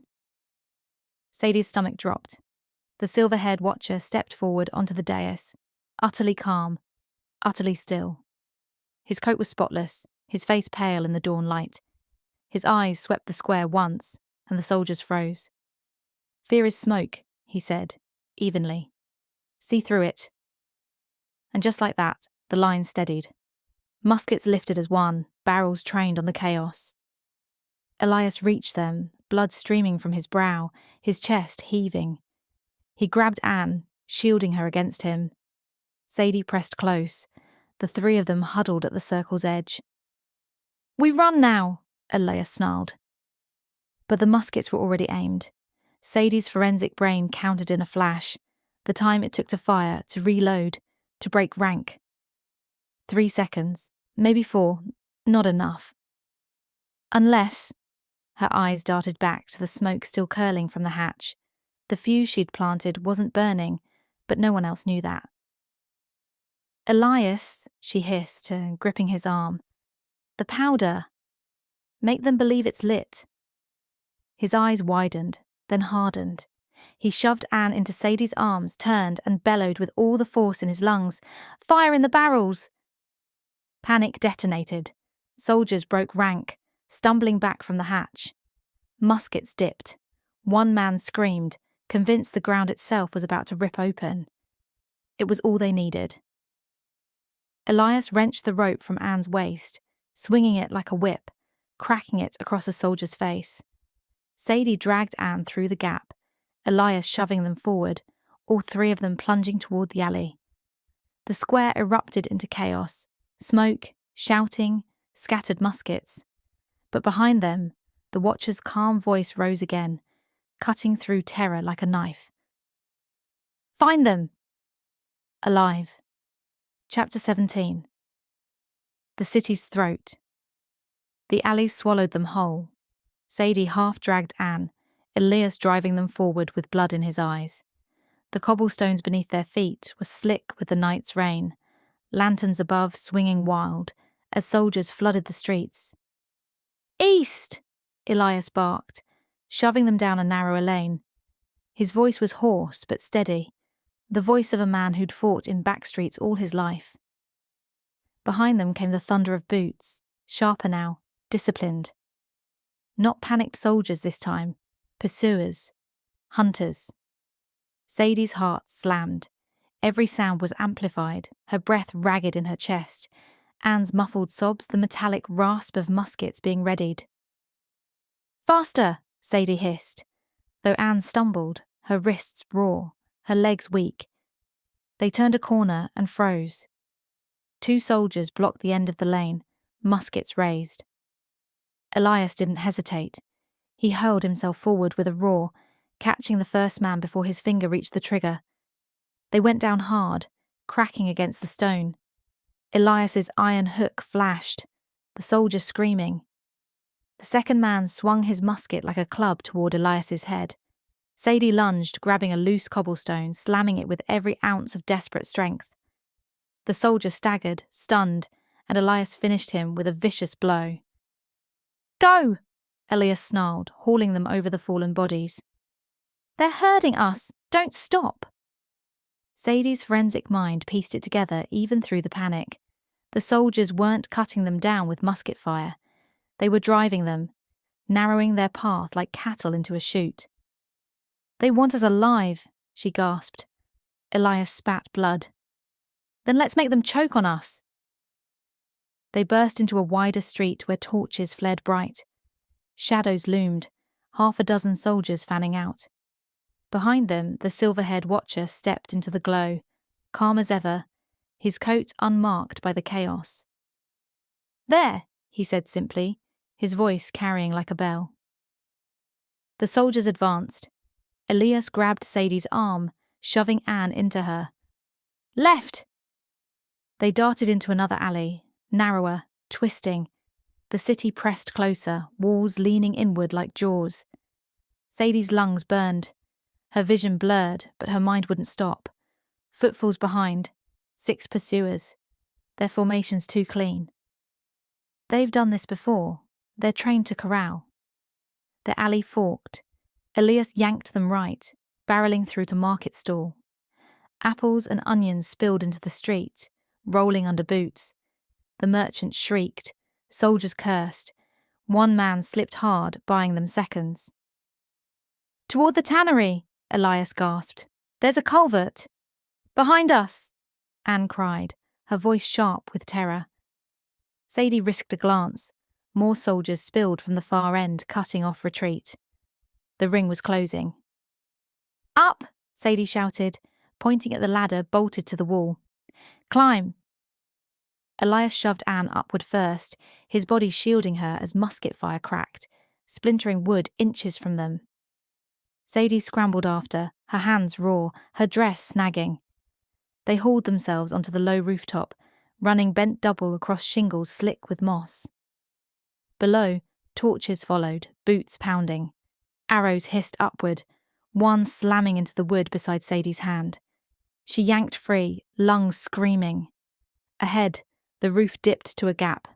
Beyond it, another roof, higher, the only way forward. They'll corner us, Anne sobbed. Not if we fly, Elias growled, gathering her in his arms. He leapt, boots skidding on the far edge, barely catching balance. Sadie followed, heart in her throat, her leap wild and graceless, but just enough. She landed hard, rolling, pain jolting through her ribs. Shouts rose behind them. More soldiers climbed, torches flaring like fireflies in a storm. Sadie staggered up. Elias's chest heaved and clutched tight against him. Where? He demanded, eyes blazing at Sadie. Her mind raced, pulling maps from memory, recalling shadows of tunnels, gaps in patrols. The river again, North Bend. There's cover in the reeds. Elias nodded once, without hesitation. Then we bleed for the bend. They ran. Behind them, the watcher's voice cut the air calm and steady, like steel against a whetstone. Drive them north. Chapter 18. The River Bend. Trap. The north bend of the river glistened in the grey dawn like a blade waiting to be drawn. Reeds bent in the wind, whispering, concealing the black current beneath. From the rooftops, Elias leapt down first, catching Anne before she stumbled. Sadie followed, lungs burning, her skirts heavy with sweat and mud. The chase had pounded the city out of them. No more cobbled streets, no more crowded squares, just the river's gullet yawning wide, reeds swaying like mourners. This way, Elias barked, dragging them down the slope. The culvert empties here. Once we're in, they lose the trail, Sadie's mind screamed. Every instinct, every forensic pattern she had ever studied told her this was wrong, too clean, too easy. She slowed. Elias. But before she could finish, Anne's scream ripped through the reeds. Figures rose from the water itself. Soldiers soaked to the chest, their muskets already levelled. More emerged from the reeds, cloaks dripping with dew, their boots sinking into the mud. An ambush. Perfectly timed, perfectly placed.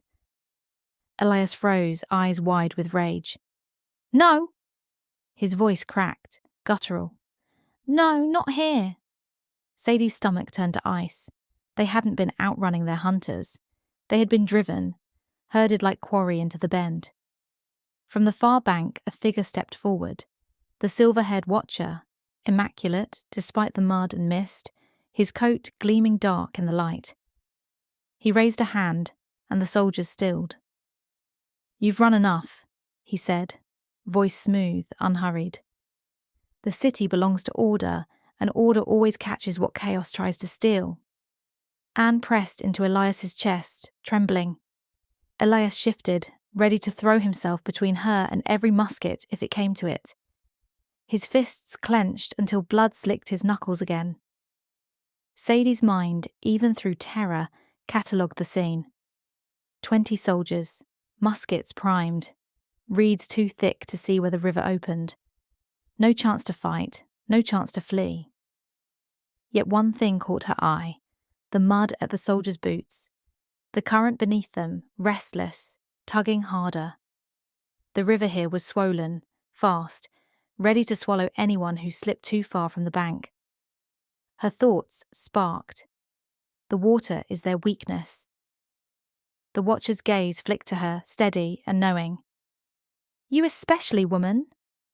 You don't belong here. You've come through smoke and time itself, haven't you? Sadie's blood froze. Elias stiffened beside her. Anne whimpered. The watcher's thin smile cut deeper than any blade. You are proof that this story must be buried, and so we'll keep you alive.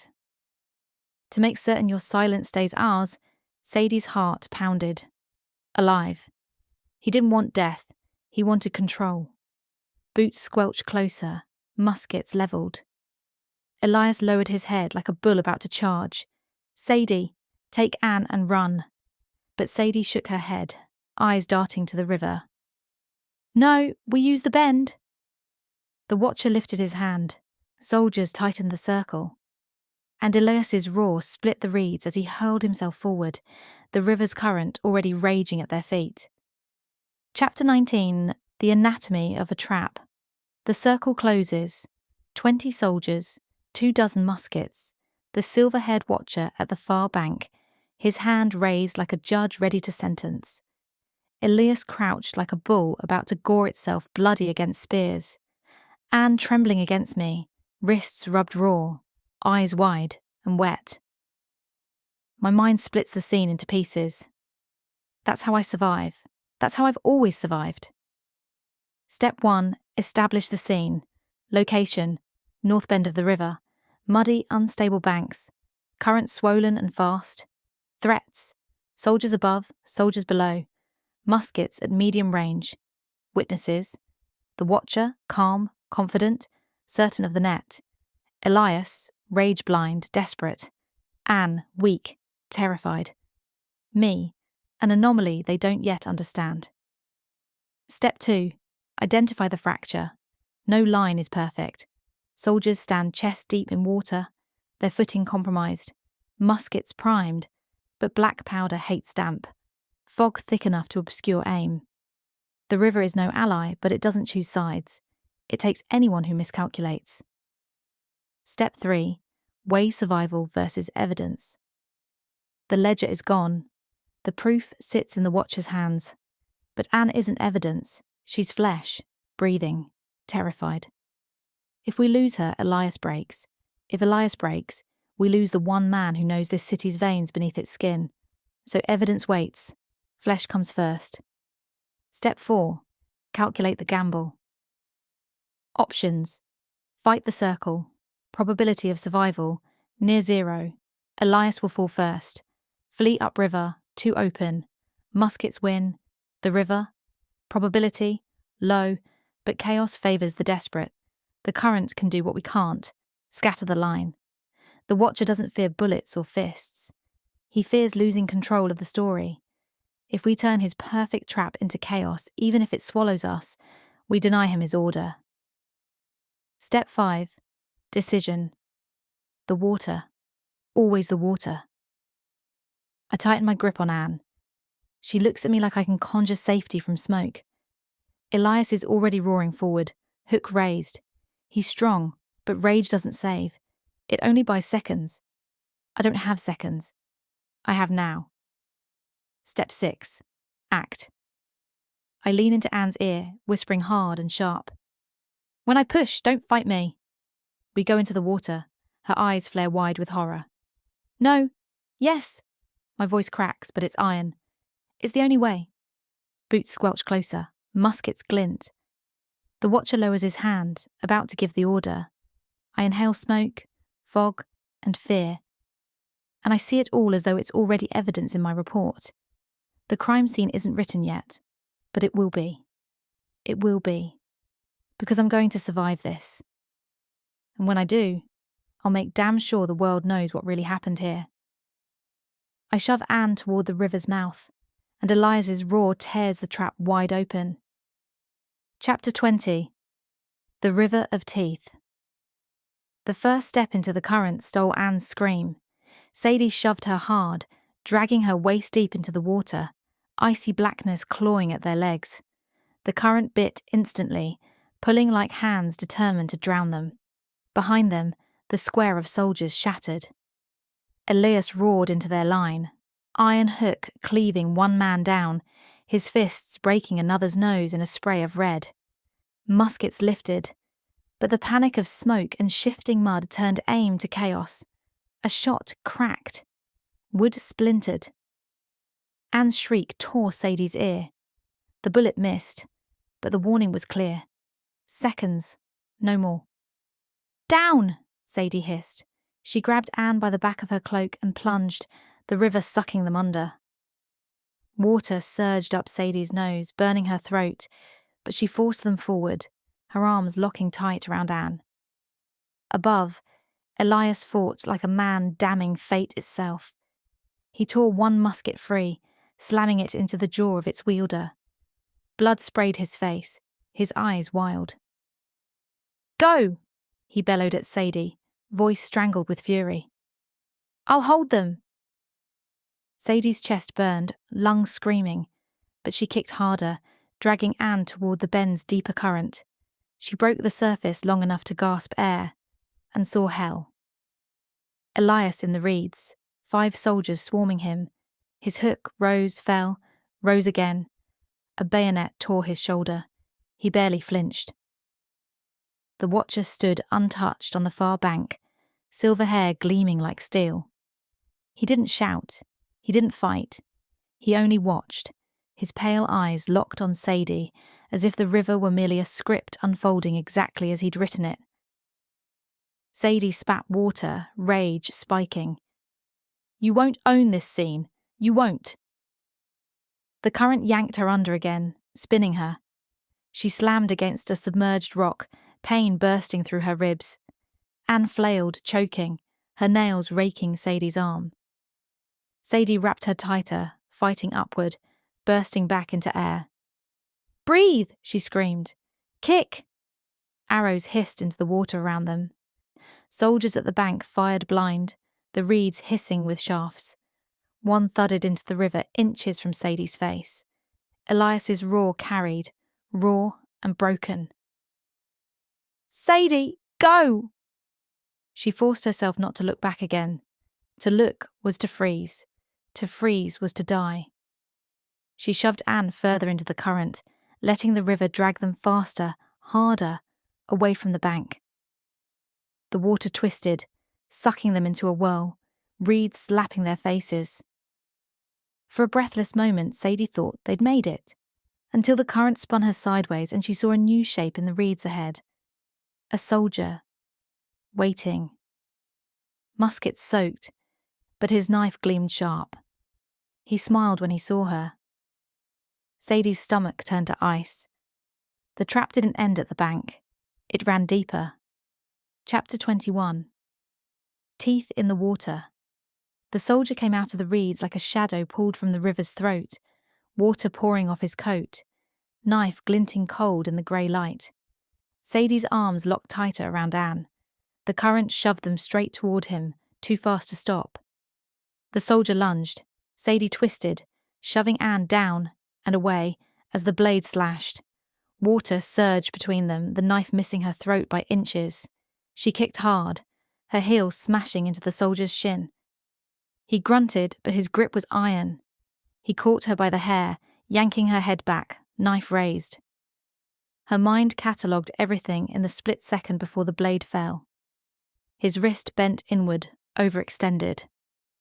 Weak point. His weight unstable in the current, legs sinking in mud. Knife angled too high for a clean stab, leaving ribs exposed. She didn't think, she acted. Sadie slammed her elbow into his gut, hard. He wheezed, his grip loosening. She twisted, wrenching his knife arm sideways, the blade skimming her cheek as it cut air. Anne surfaced nearby, screaming her name. "Sadie!" The soldier recovered fast, slamming her head under the water. The river roared in her ears, filling her mouth, burning her throat. She thrashed, lungs screaming, vision sparking black. No, not like this. Not in the water. Her fingers scrabbled against the mud, found something, stone, jagged, sharp. She clutched it, swung blindly. The rock smashed into the soldier's temple. Once, twice. His grip broke. He reeled back, knife slipping from his hand into the current. His body crumpled sideways, sucked under, gone into the black. Sadie burst upward, coughing water, her vision blazing white. Anne's small hands clutched at her desperately. "I've got you," Sadie rasped, dragging her close. "I've got you." But her ribs screamed, her arms heavy, her cheek bleeding from the near miss of the blade. And the river didn't stop pulling. It dragged them mercilessly toward deeper water, away from the bend, away from Elias. Sadie turned once, gasping, just in time to see him on the bank. Elias, blood pouring from his shoulder, still swinging, still roaring, his body holding the line alone. And above him, the watcher, serene as stone, watching her, watching them. Sadie's chest clenched. She knew that look. She had seen it on crime lords, killers, liars, who believed the truth was theirs to shape. The watcher wasn't finished. The river pulled her under again, choking her cry. Chapter 22. The Forge of Flesh. Elias's shoulder burned like molten iron, blood slicking his sleeve, but he didn't stop swinging. His iron hook whistled through the air, cracked against a soldier's jaw, and sent teeth scattering into the mud. Another came from the side, bayonet gleaming. Elias caught the thrust on his forearm, pain blinding him white, then wrenched the weapon free and slammed the butt across the man's skull. The soldier dropped, twitching. Elias roared. Not words, not curses. Just the raw animal sound of a man who refused to die where he stood. But the circle tightened. The river behind him raged, dragging Sadie and Anne further away, their pale forms vanishing into the mist. He wanted to dive after them, to hurl himself into the water, but every soldier between him and the reeds barred the way. If he broke, they'd hunt the women next. His body was the dam now, the only thing holding back the flood. "Hold him," a voice commanded. "Calm. Steady." The silver-haired watcher stepped closer, his boots untouched by mud, his pale gaze fixed on Elias like a specimen pinned beneath glass. He didn't raise a weapon. He didn't need to. "Do you see, Mercer?" the watcher said, voice smooth. "Strength breaks itself on order. You fight, you bleed, but in the end, you forge nothing but your own chains." Elias spat blood into the mud. "You want order?" He hefted the hook, his chest heaving. "Then come and take it yourself." The watcher's lips twitched faintly. "I don't waste my hands on iron." The soldiers surged at the signal. 3 at once. Elias slammed his shoulder into the first, hook raking down his chest. He twisted, ripping the bayonet from the second and shoving it deep into the third's belly. Blood sprayed hot. His vision swam, pain and fury blending into one. They came again, relentless. He was strong, but he was only one man.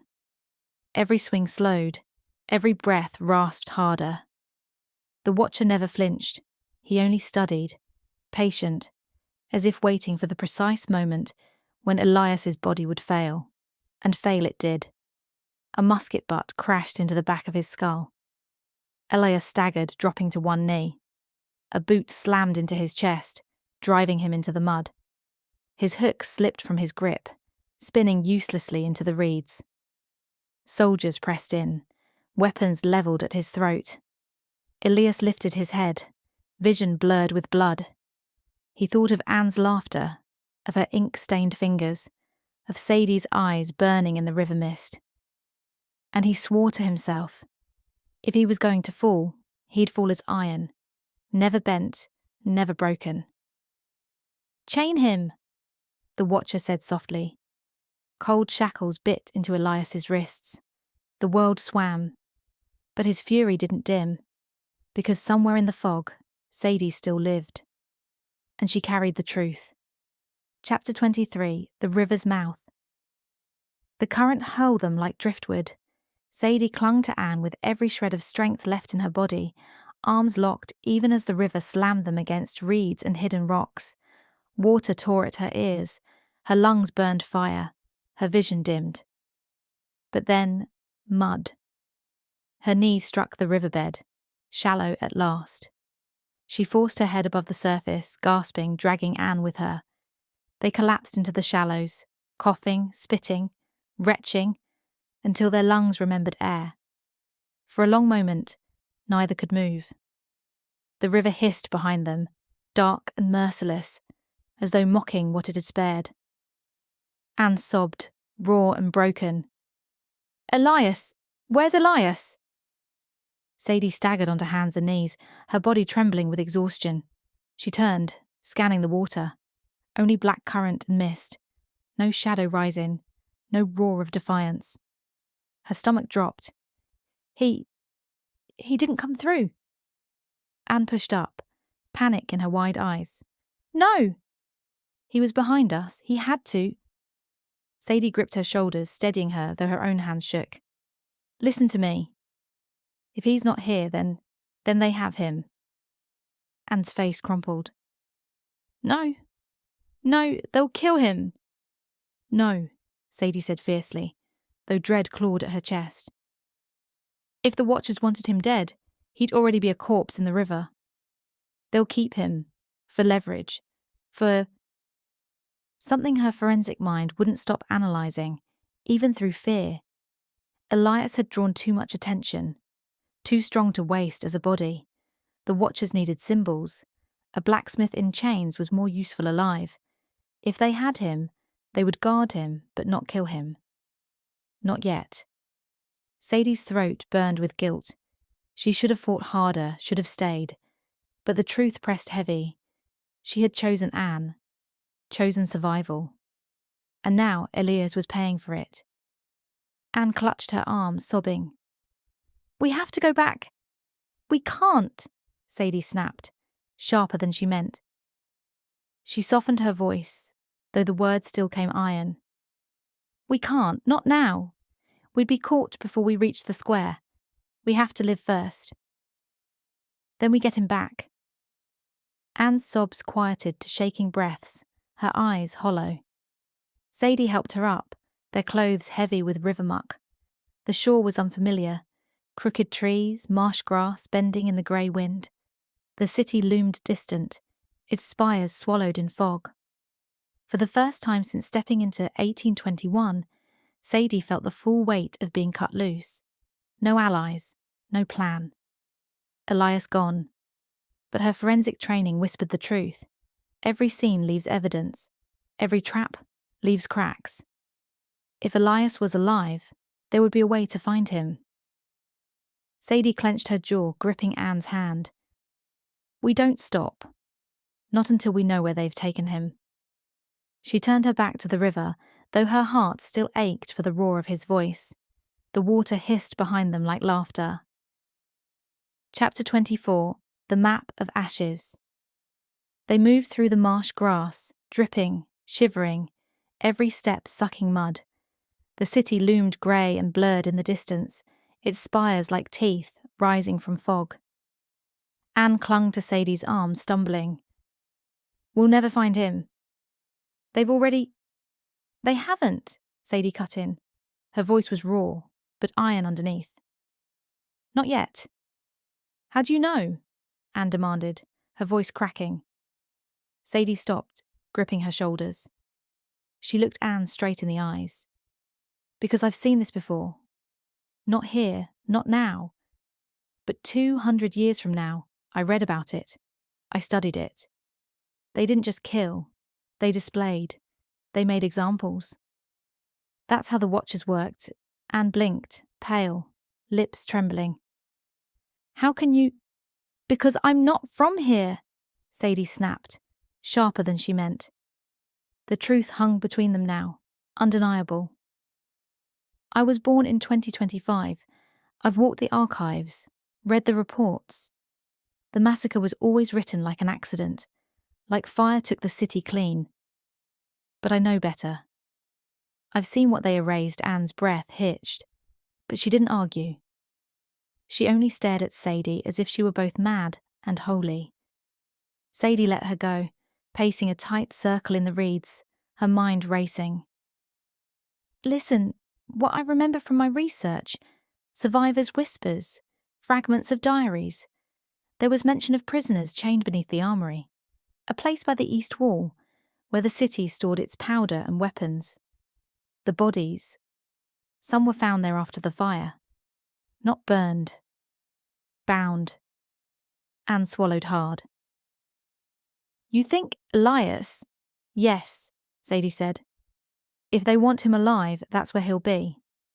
Not the church, not the square, the armory. She crouched, dragging her finger through the mud to sketch a crude map. The square at the centre, the church to the west, the armory at the eastern edge, where walls met the river bend. Her forensic brain lit like it did at crime scenes, assembling fragments into a pattern. Witness testimony, environmental evidence, timeline analysis. They'll expect anyone looking to come through the square, she murmured.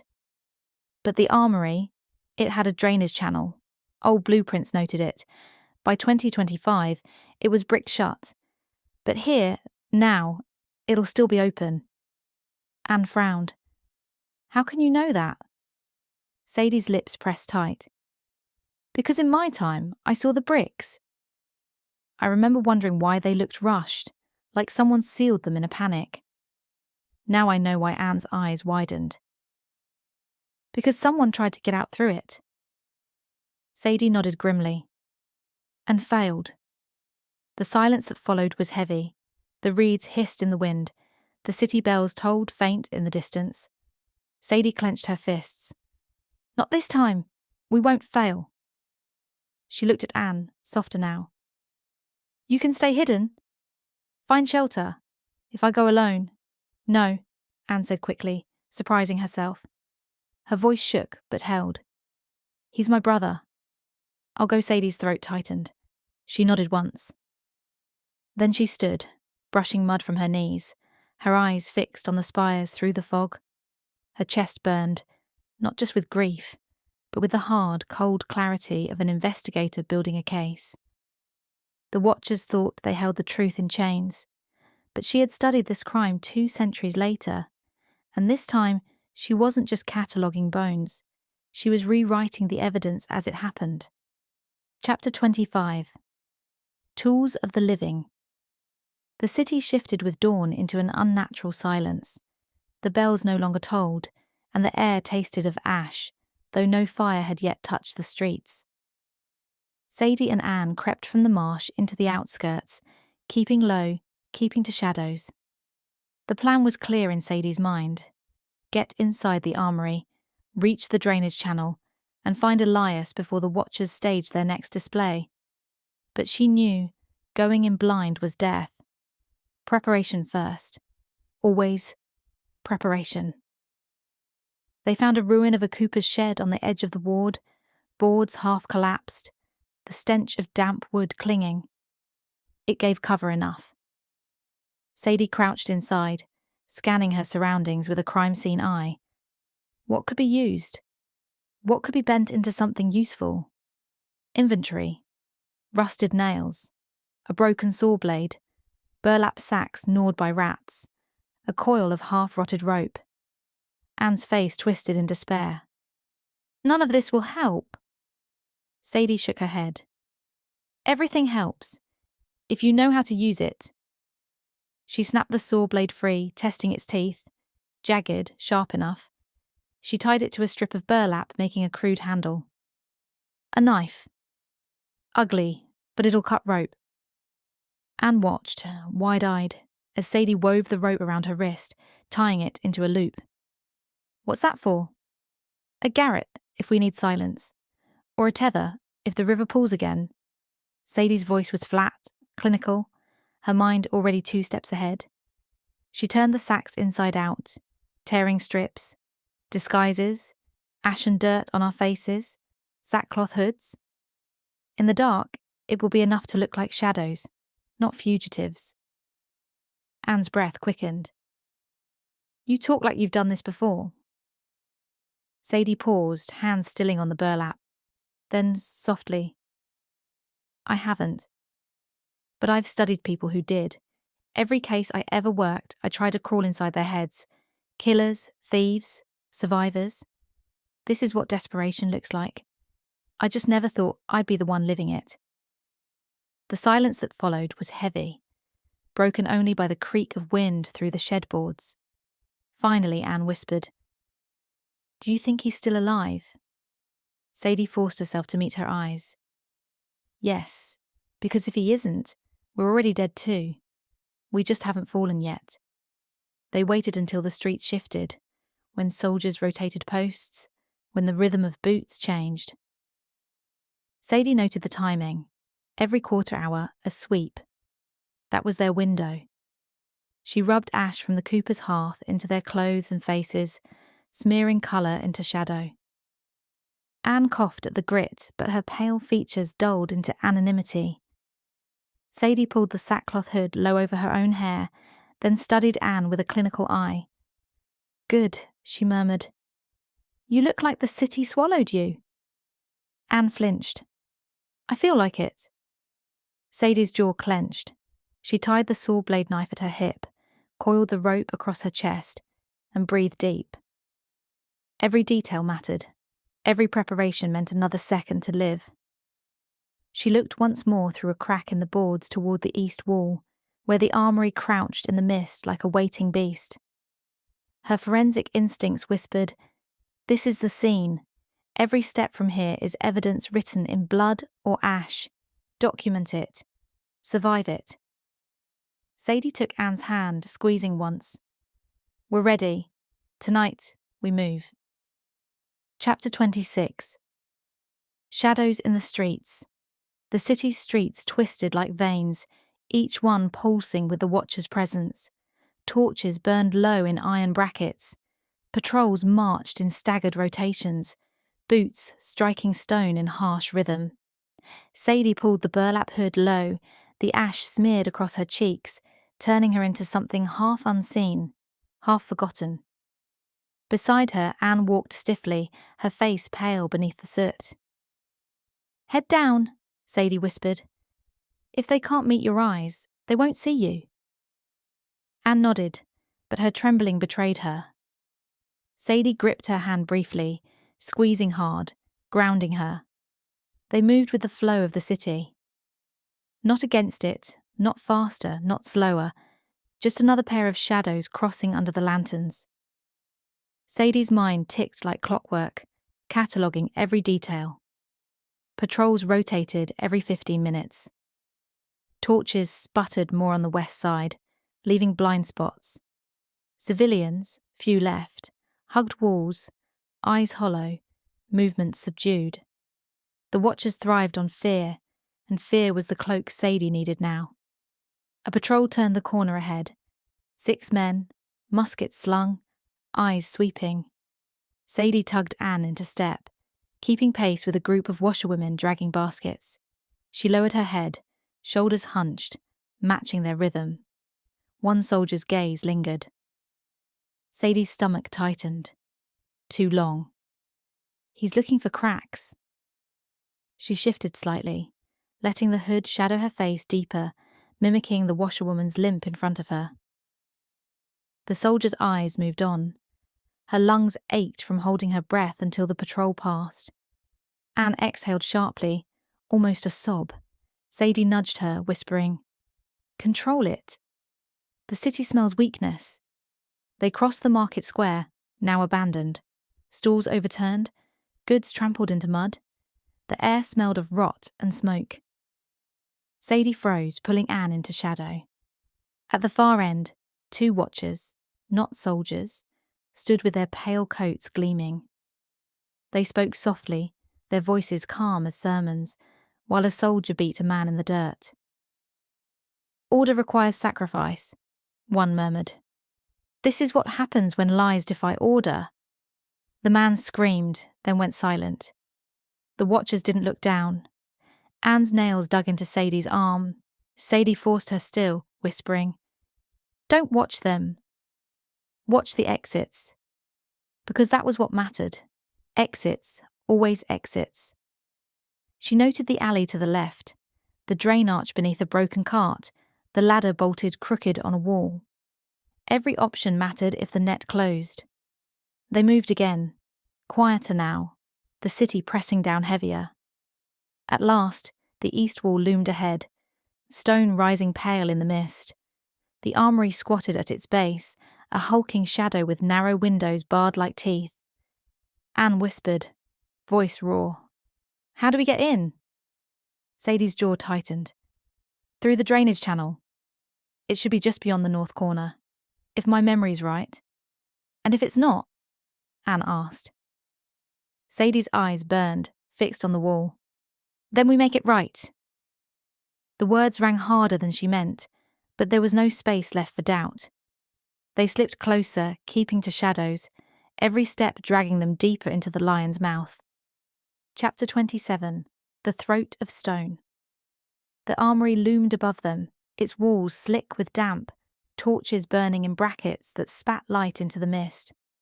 The main doors were barred and guarded, soldiers posted at every angle. No path in, not for the living. Sadie led Anne along the base of the east wall, keeping low, her heart pounding against her ribs. "It should be here," she whispered. "The drainage." "It has to be." Anne clutched her hand, trembling. "What if it's sealed already?" "Then we dig." Sadie's voice was still, though inside she feared the same. And then they found it.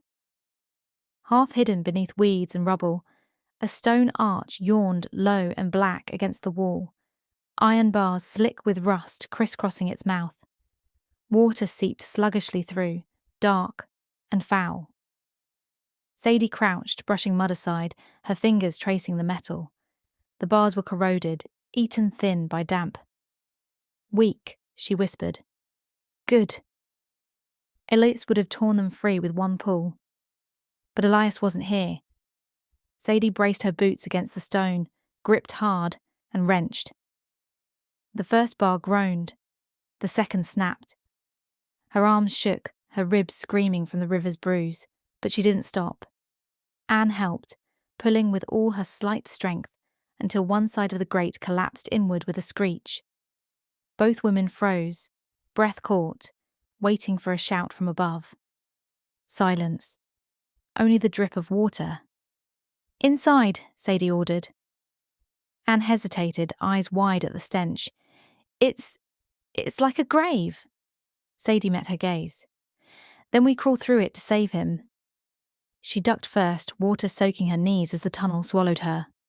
Anne followed, whimpering softly, the darkness closing like a coffin lid. The channel was narrow, barely wide enough to crawl. The walls pressed cold and slick against their shoulders. Rats scurried ahead, their squeaks echoing. The stench was gagging, rot, mildew, waste. But Sadie forced her breath even. Her forensic brain clung to order. Count each crawl forward, track each bend. Left turn, low arch, rising slope. Evidence of disuse, thick moss, crumbled mortar. They weren't the first to come through here, but it had been years since anyone dared. Anne whispered behind her, voice trembling. "What if it's blocked further in?" "Then we break through," Sadie whispered back. "Quietly." They crawled until the air changed, warmer, sharper. The smell of powder, dry, acrid, unmistakable. Sadie's heart slammed. "We're under it." The armory, they pressed onward, the tunnel narrowing until it ended in a rusted grate overhead. Faint light leaked through, along with the sound of boots on stone and men's voices above. Anne clutched Sadie's arm, her whisper desperate. "He's in there." Sadie stared up through the grate, her pulse pounding. Elias was somewhere above, chained, surrounded, waiting. The crime scene was alive, and she was about to step into it. Chapter 28. Voices in the Stone. The grate above them leaked pale torchlight, cutting jagged bars of glow across Sadie's face. She pressed herself flat against the damp stone, her breath tight, straining her ears. Boots clanged on the floor above, steady, measured. Then voices, calm as sermon bells. The Watchers. Anne crouched behind her, clutching Sadie's sleeve with trembling fingers. "What are they saying?" she whispered. Sadie raised a finger to silence her. Every sound mattered. The silver-haired voice carried first, smooth and sure. Mercer is strong. His defiance is perfect. When the flames rise, we'll chain him where all can see. The people will learn. Even the forge bends to order. Elias. Sadie's gut twisted, but she forced herself still. Another voice joined, deeper, crueler, touched with amusement. And the girl? The sister? A pause, then the silver-haired watcher again. She lives only to tether him. Pain binds tighter than steel. He'll break faster if he watches her burn first. Anne's breath hitched. Sadie reached back, squeezing her hand hard, willing her silent. The first voice lowered. And the other one? The stranger, silence stretched. Sadie's pulse hammered. They mean me. Finally, the silver-haired watcher spoke again, softer still. She doesn't belong to this time. Her knowledge is dangerous, but useful, for now. If she is truly what I believe, she's proof that order bends even time itself. That will terrify them more than fire. The deeper voice chuckled. And if she resists? Then she will be the final example, the silver-haired one said. A witness who cannot speak. Ashes don't argue, Sadie's throat clenched. Analysis, forensic and cold. Elias. Alive. Bound, staged for execution. Anne. Alive. Bait. Herself. Identified. Marked as proof. They didn't just want death. They wanted spectacle. Boots shifted above. A soldier's voice broke in. Sir, the powder's stacked. Once the bell tolls, the square will ignite. The watcher's reply was steady as stone. Good. History remembers fire, not blood. Their voices faded, Boots retreating across the armory floor. The silence afterward pressed heavy, broken only by Anne's trembling sobs.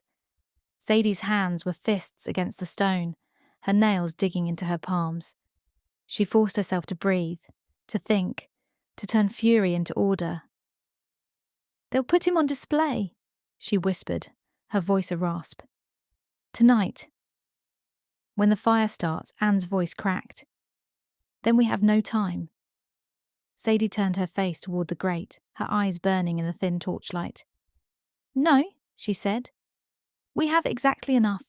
Chapter 29. The knife before the flame. The voices faded. The boots marched away. Silence pressed thick in the drainage channel, broken only by the drip of water and Anne's stifled sobs. Sadie crouched motionless, staring up at the grate until the glow of torches dimmed. Her hands were shaking, but her mind ran steady, a river cutting stone. Don't rush, don't break, regroup, sharpen, strike once. She turned to Anne, gripping her wrist. We can't move now. Not with patrols above. If we go in blind, we die with him. Anne's eyes were wide, glistening. But they'll burn him tonight. Yes. Sadie's voice was flint. Which means that's when the chaos will be greatest. The crowd, the soldiers distracted. That's when we cut him free. Anne swallowed hard, nodding despite the terror in her face. Sadie backed down the channel, leading them away until the armory's glow vanished behind them. They crawled until the tunnel split, and they found a gap beneath broken stones where they could crouch in the dark. A forgotten pocket, damp but hidden.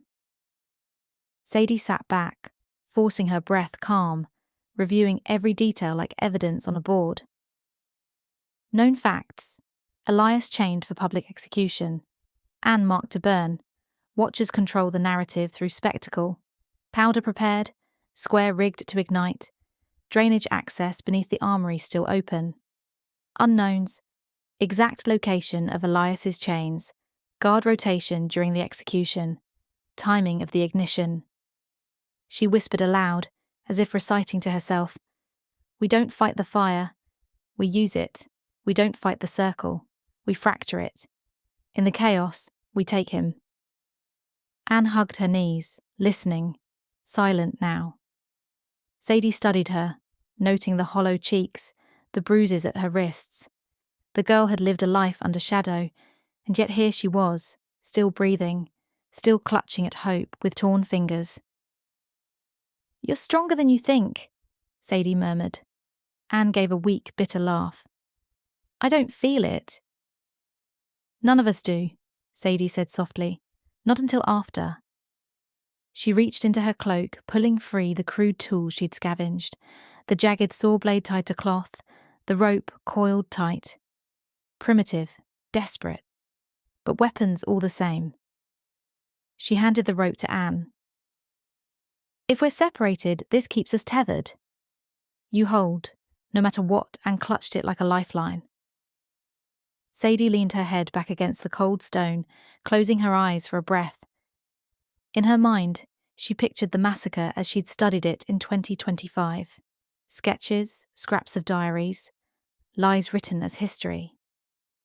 She remembered the map of the square, the scorch patterns that never matched an accidental blaze. She remembered the line. The fire took them all at once. But now she knew the truth. It hadn't. And it wouldn't. Not if she could write a new ending. She opened her eyes, steel hard. "When the bells toll tonight, we move." Anne's voice was barely a whisper. "And if we fail?" Sadie looked at her, her cheek still cut from the river fight, her hands raw from tearing bars, her heart hollow with Elias's absence. "Then we make damn sure the Watchers burn with us." Chapter 30. A City of Silence. Evening bled into the streets like ink spilled across a map. Sadie and Anne moved low and quiet, wrapped in ash-stained burlap, slipping through alleys where shadows stretched long. The city no longer sounded alive. No chatter from windows, no children running barefoot, no hawkers crying their trade. Only silence. The kind of silence that comes before fire. Anne whispered, her voice fragile. "It feels like everyone's already dead."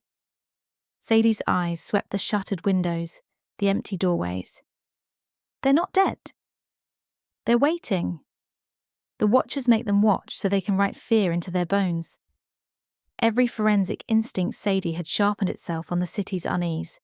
She felt it in the uneven torchlight, the way soldiers' boots hit the cobblestones too crisp, too rehearsed. This wasn't patrol. This was procession. The massacre wasn't a secret. It was an event. They passed a square where laundry lines sagged heavy, cloth stiff with soot. A lone cat sat on a barrel, its yellow eyes wide, as if it too knew the air was wrong. Anne stumbled, clutched Sadie's arm and whispered, "What if we're too late?" Sadie didn't answer. She didn't trust her voice not to break. Instead, she tugged Anne onward, mapping every turn, memorizing every gap. Observation. Guards doubled at intersections, fires stoked early, wood piled high, bells polished to gleam, their ropes already pulled taut. And above it all, the smoke, faint threads curling up from hidden barrels. Not accidental, controlled, waiting. Sadie's chest tightened. In 2025, she had studied this moment from the safe distance of paper. Now, standing in its bones, she realized how obscene it was. The city itself had been turned into an execution chamber. Anne's hand trembled against hers. "Elias!" Sadie forced herself steady. "He's alive." "That's why we're here." Remember that they reached a narrow alley that overlooked the square. Through the gap, Sadie saw it, the stage being built, wooden beams erected fast and ugly, ropes strung, barrels stacked beneath. The Watchers stood calm at the edges, their coats dark as crows. And in the half-light, Elias, chained at the centre, arms stretched, his head bowed, blood matting his brow. Alive. Anne made a broken sound in her throat. Sadie grabbed her, pressing her against the wall. "Not yet," she hissed. "Not until the fire starts." The bells above the square shifted in the wind, groaning faintly. Soon they would toll. Soon the Watchers would raise their hands. Soon the city would ignite. Sadie's heart pounded like a clock counting down. This was the crime scene she had studied her whole life. But tonight, she would rewrite the evidence. Chapter 31. The anvil's silence. The chains cut deeper with every breath. Elias sat slumped against the wooden post at the centre of the square, wrists bound in iron that dug to bone. His arms ached, his shoulders burned, but he forced his head high enough to see, to memorize. If he was to die tonight, he would not look away. The square stretched out before him, half filled with citizens pressed into silence. Faces pale, hollow, eyes darting between him and the watchers who ringed the stage. No one dared cry out. No one dared move. The watchers had made the city itself the executioner. Elias's head throbbed, his lips split, his brow crusted with dried blood. But beneath the pain, rage burned steady, the forge fire in his chest that no chain could quench. He searched the crowd, though he knew she wouldn't be there. Sadie. The stranger with fire in her eyes, with words sharp as steel. She'd shoved Anne into the river, dragged her alive through chaos. Elias had seen it, felt it, and then the river had closed over him and she was gone. But if she lived, if she breathed still, she would come. He believed it with the stubbornness of iron. He shifted, testing the chain again. It groaned, but held. The iron was thick, well forged, and bolted to the stage. He could break men, he could bend nails, but this metal would outlast him. So he saved his strength, waiting. The bells above swayed in the dusk, their ropes pulled taut, ready to toll. Soldiers moved barrels into place beneath the stage. Powder, wood, kindling for a fire that would swallow more than bodies. Elias clenched his jaw. Not like this, not as fuel for their order. A watcher stepped close, silver-haired, pale as ash. He studied Elias the way a man studies a hammer he means to hang on a wall instead of use. "You burn beautifully, Mercer," he murmured. "Not for your death, for your defiance." "That is the story we'll write tonight," Elias spat at his feet, blood and spit mixing. "Stories break when the truth gets loose." The watcher smiled faintly. "So we make sure truth never leaves the fire." He turned, leaving Elias staring at his back, fury coiling in his chest. The bells above creaked again. Soon they would toll. And Elias, bound, bloodied, but unbroken, whispered a promise through gritted teeth. "Sadie, if you're out there, bring the fire to them first." Chapter 32. When the bells broke, the first toll struck like thunder. The bells boomed over the square, rattling the wooden beams of the stage, vibrating through Elias's chains. The crowd flinched as one body, breath caught in their throats. And then the second toll came, lower, longer, swallowing the silence whole. Sadie and Anne crouched in the shadows at the edge of the square, ash and burlap disguises clinging, their bodies pressed against the cold stone. "Now!" Sadie hissed. The watchers raised their hands. Torches lifted. Soldiers bent to the barrels. Sadie struck flint to her rag. A tiny flame. She shoved it into the smoke hole of the drainage tunnel, where she had planted the false fuse earlier.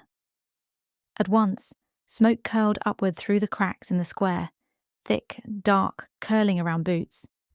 Soldiers coughed, stumbled, voices rising in alarm. "Smoke! The powder!"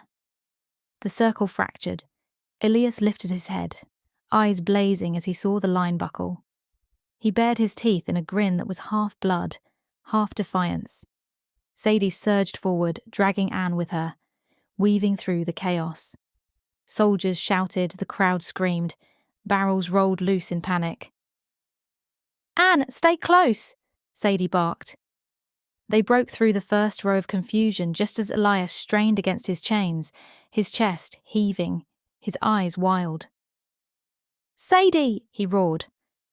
Her saw blade knife flashed. She dropped to her knees at his wrists, sawing at the rope binding his arms to the post. "Hold still!" A soldier spotted them. His musket swung down. Anne screamed and hurled a fist-sized rock into his face. He staggered back, blood spraying, musket firing into the air. The crowd shrieked, scattering. The rope snapped. Elias wrenched his arms free, ripping the iron chains forward until bolts screamed loose from the wood. He swung the chain itself like a whip, smashing the skull of the nearest soldier. The bells tolled again, their sound drowned now by fire and screams. The watcher's voice cut through the chaos, cold and sharp. "Do not kill them! Bring them alive!"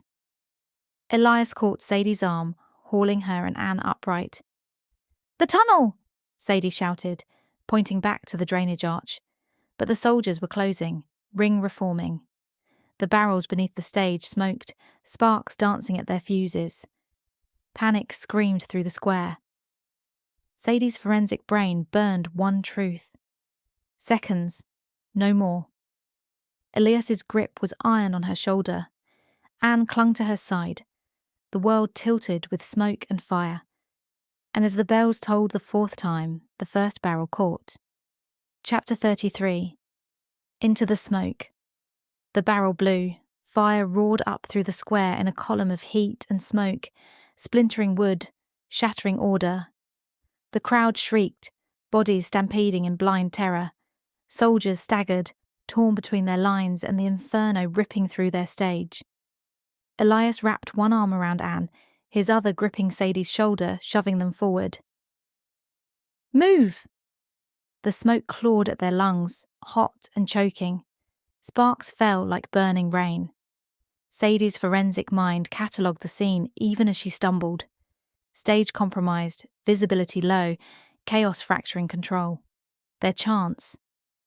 They pushed toward the east edge, toward the black mouth of the drainage arch. But the watchers weren't swallowed by panic. Their pale coats gleamed through the haze, their voices calm as bells. "Don't kill them," the silver-haired one commanded. "Drive them down." Soldiers lunged through the smoke, bayonets flashing.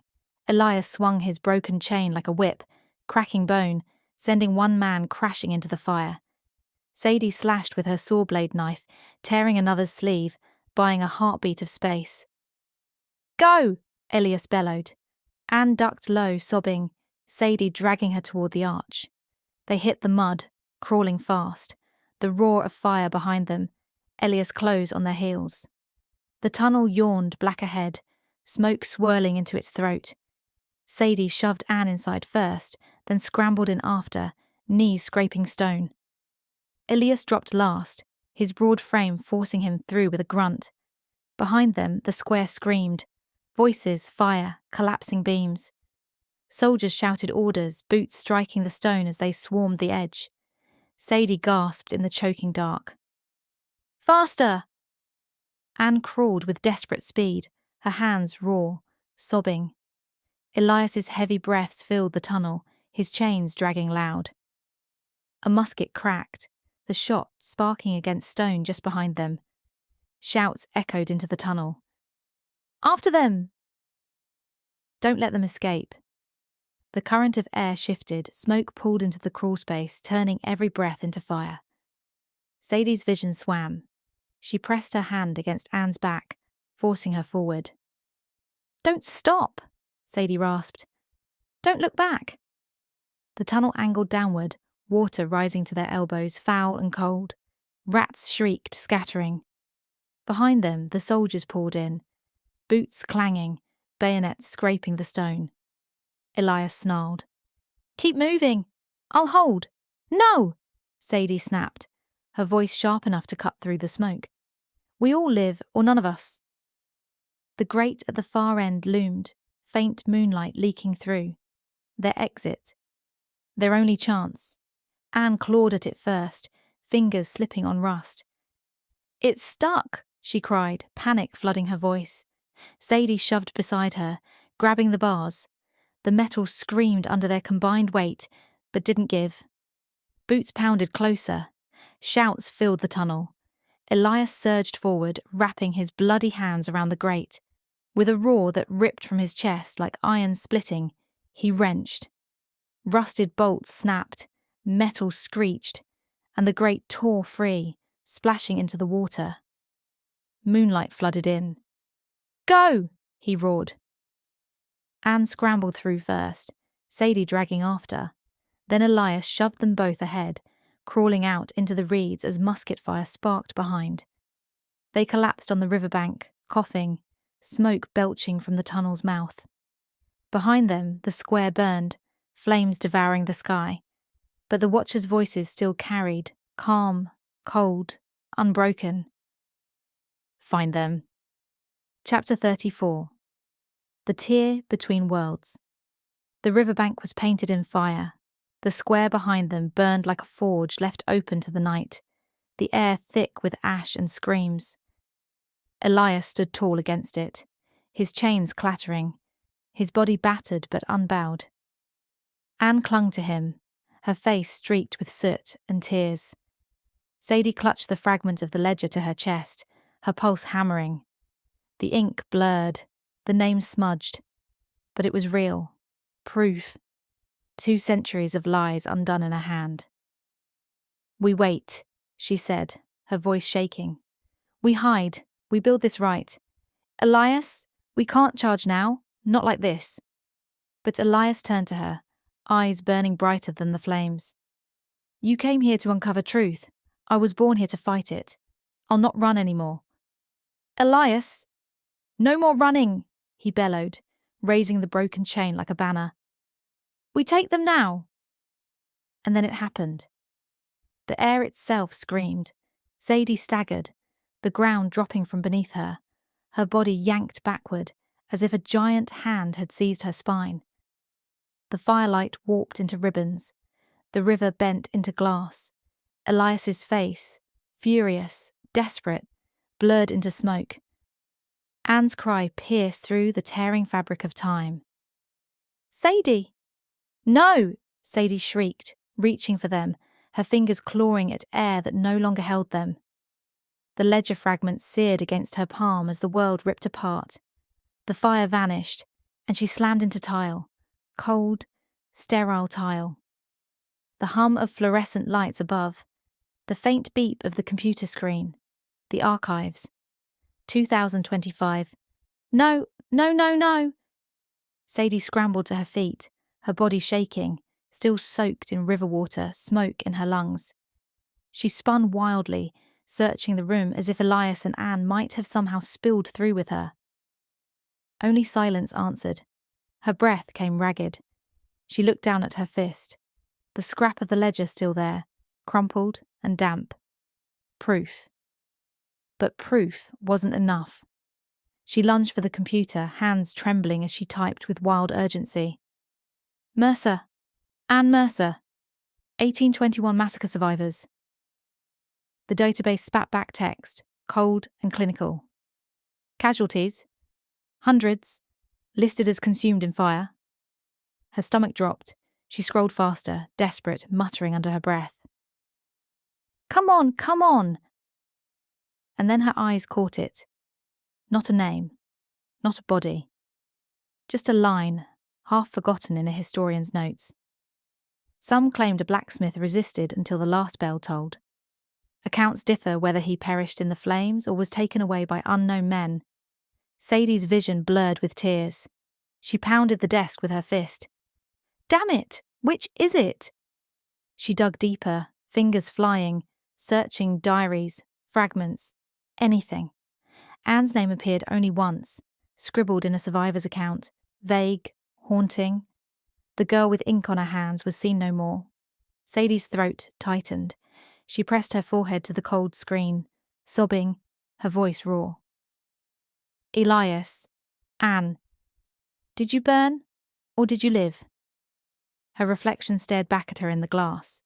A woman torn from time, ash still smudging her face, a scrap of truth clutched in her hand, and no answers.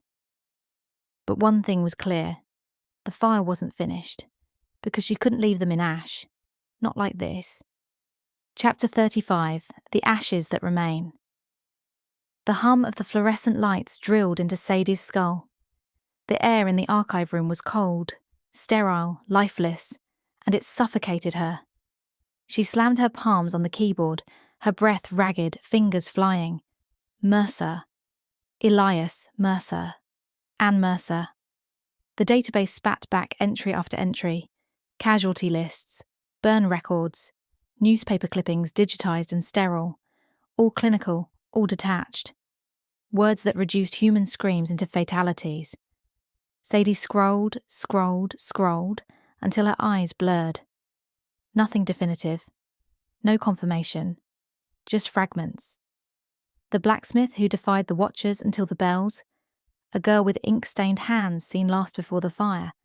Unclear whether their deaths were by flame, blade, or disappearance. Her chest caved.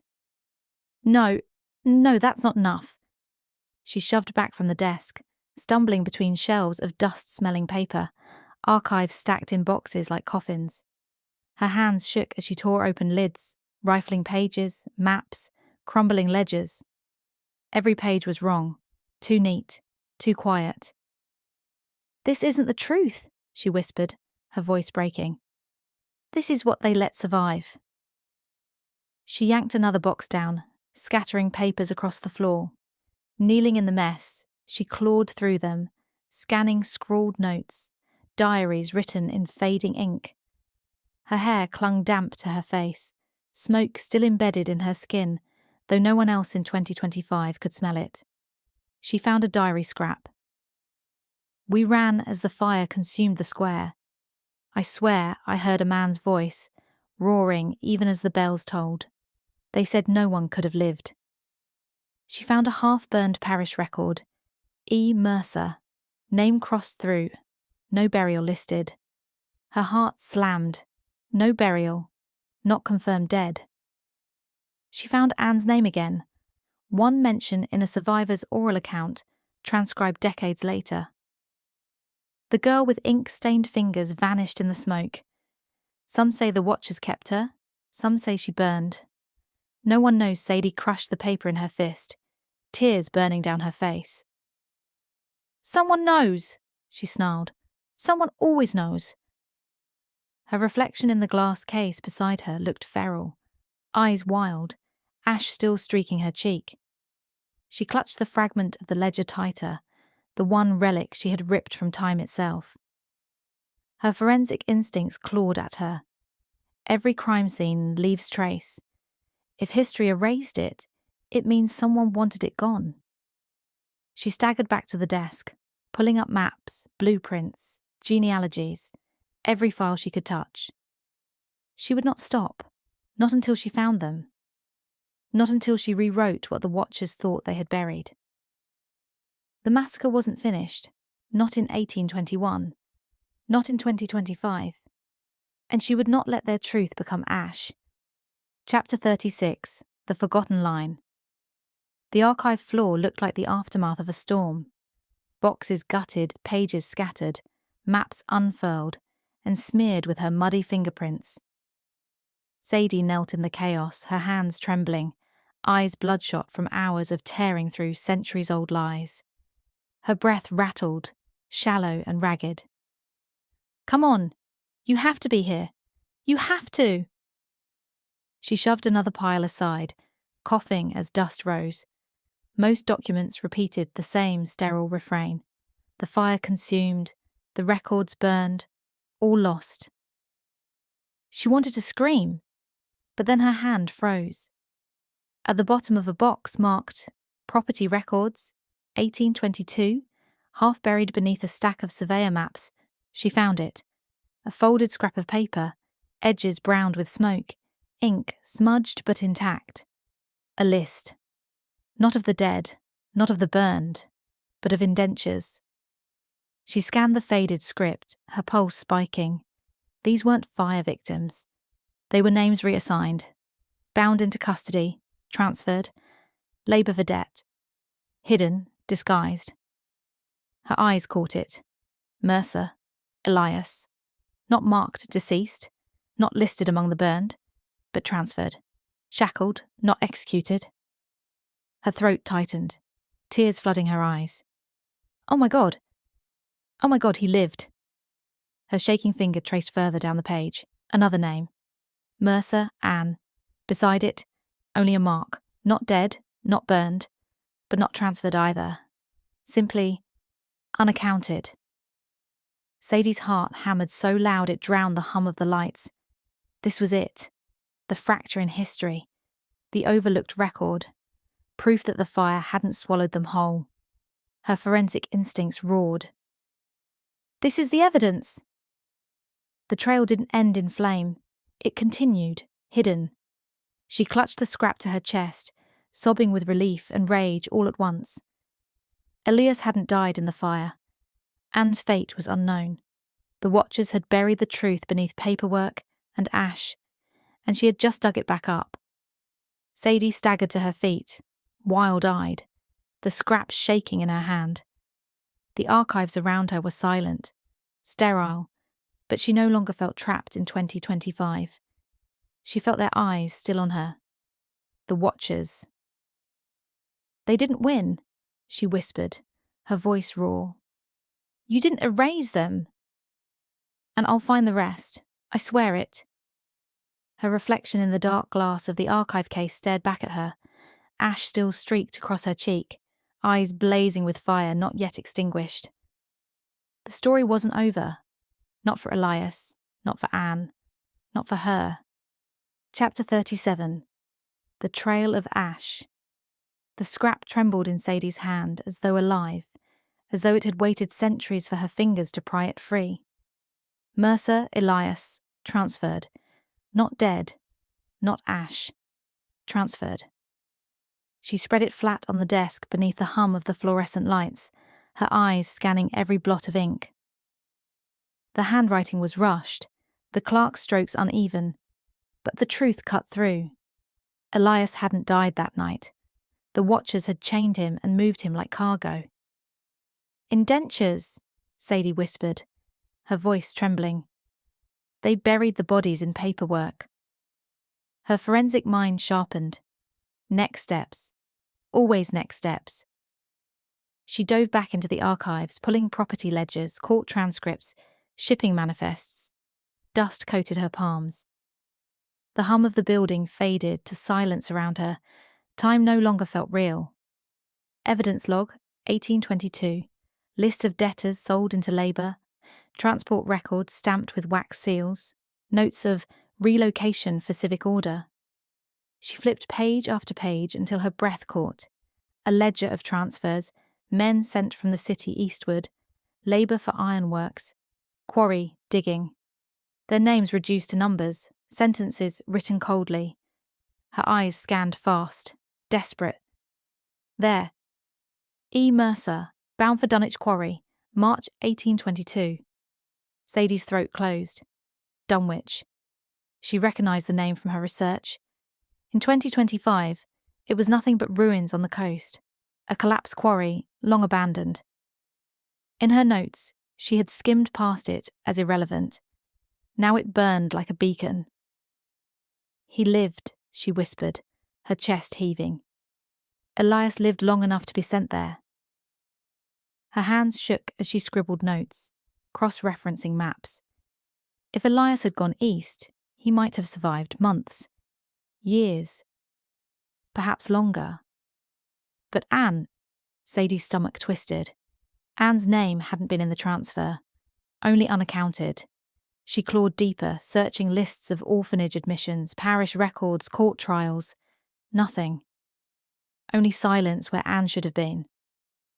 Sadie slammed the file shut. Her teeth gritted. No, they didn't erase her. She slipped the net. Her pulse raced, her vision swimming. She scrawled her own notes, her handwriting jagged. Elias, indenture, Dunwich Quarry. Anne, missing, possible escape. Ledger fragment. Proof massacre was staged. The archive's silence pressed heavy, but her resolve burned hotter than the fire she'd fled. She had evidence now, not enough to bring them back, but enough to hunt their truth. Sadie pressed her palm against the cool glass of the archive case, her reflection staring back at her. Ash still smudged her cheek, though no one else would see it. "I'll find you," she whispered. "Both of you. If I have to tear down centuries of lies, I'll find you." Her words echoed in the sterile room, but in her bones, she knew. This wasn't over. The Watchers had buried Elias in records. They had smudged Anne into silence, but she was their fracture now, and she would dig until the whole city crumbled. Chapter 38. The Stone Path. The word Dunwich burned in Sadie's mind like a wound that refused to close. She sat hunched over the desk, the archive sprawled around her like a crime scene in pieces. Ledgers, maps, shipping manifests, all piled in chaotic stacks. Her fingers trembled as they dragged across brittle paper, eyes scanning for one name. Mercer. Elias. Every time it appeared, her chest clenched tighter. Proof he had survived the massacre. Proof he hadn't died screaming in fire. But survival didn't mean freedom. Indenture meant chains of another kind.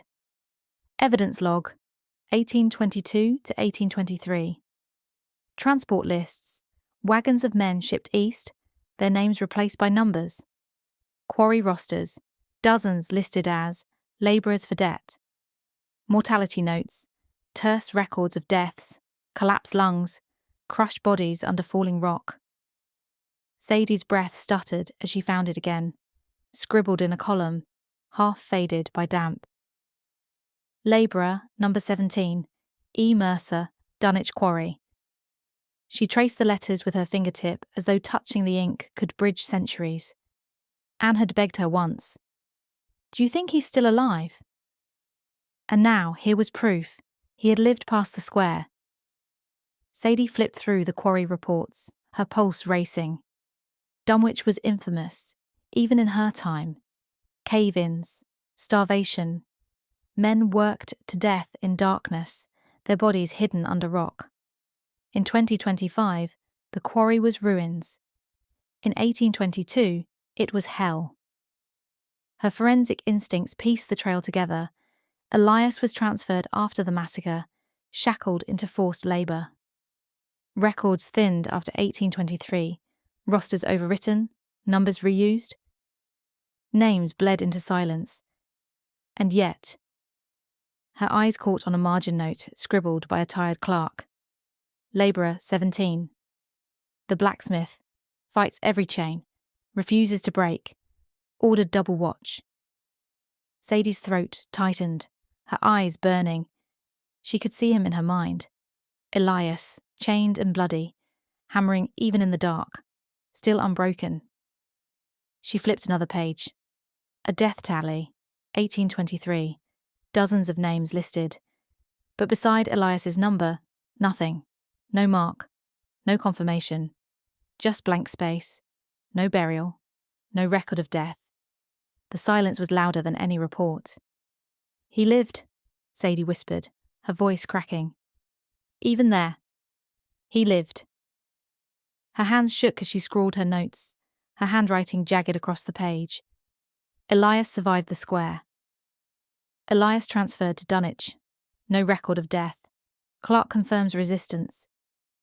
Her reflection glared back at her from the darkened computer screen, hair wild, ash still smudged on her cheek. "You fought, Elias," she whispered, voice trembling. "And I'll finish the fight for you." Chapter 39. The Weight of Dunwich. The name Dunwich was a bruise on every page she touched. Sadie spread the quarry maps across the archive desk, paper curling at the edges, the ink faded but sharp enough to bite. Tunnels cut like veins through the stone. Red crosses marked collapse sites. Marginal notes scrawled in frantic hands. 30 dead, water break, reinforced beams. She traced her fingers over the roots, whispering as if Elias could hear her across centuries. "You walked here. You breathed this dust. You fought in this dark." The testimonies came next.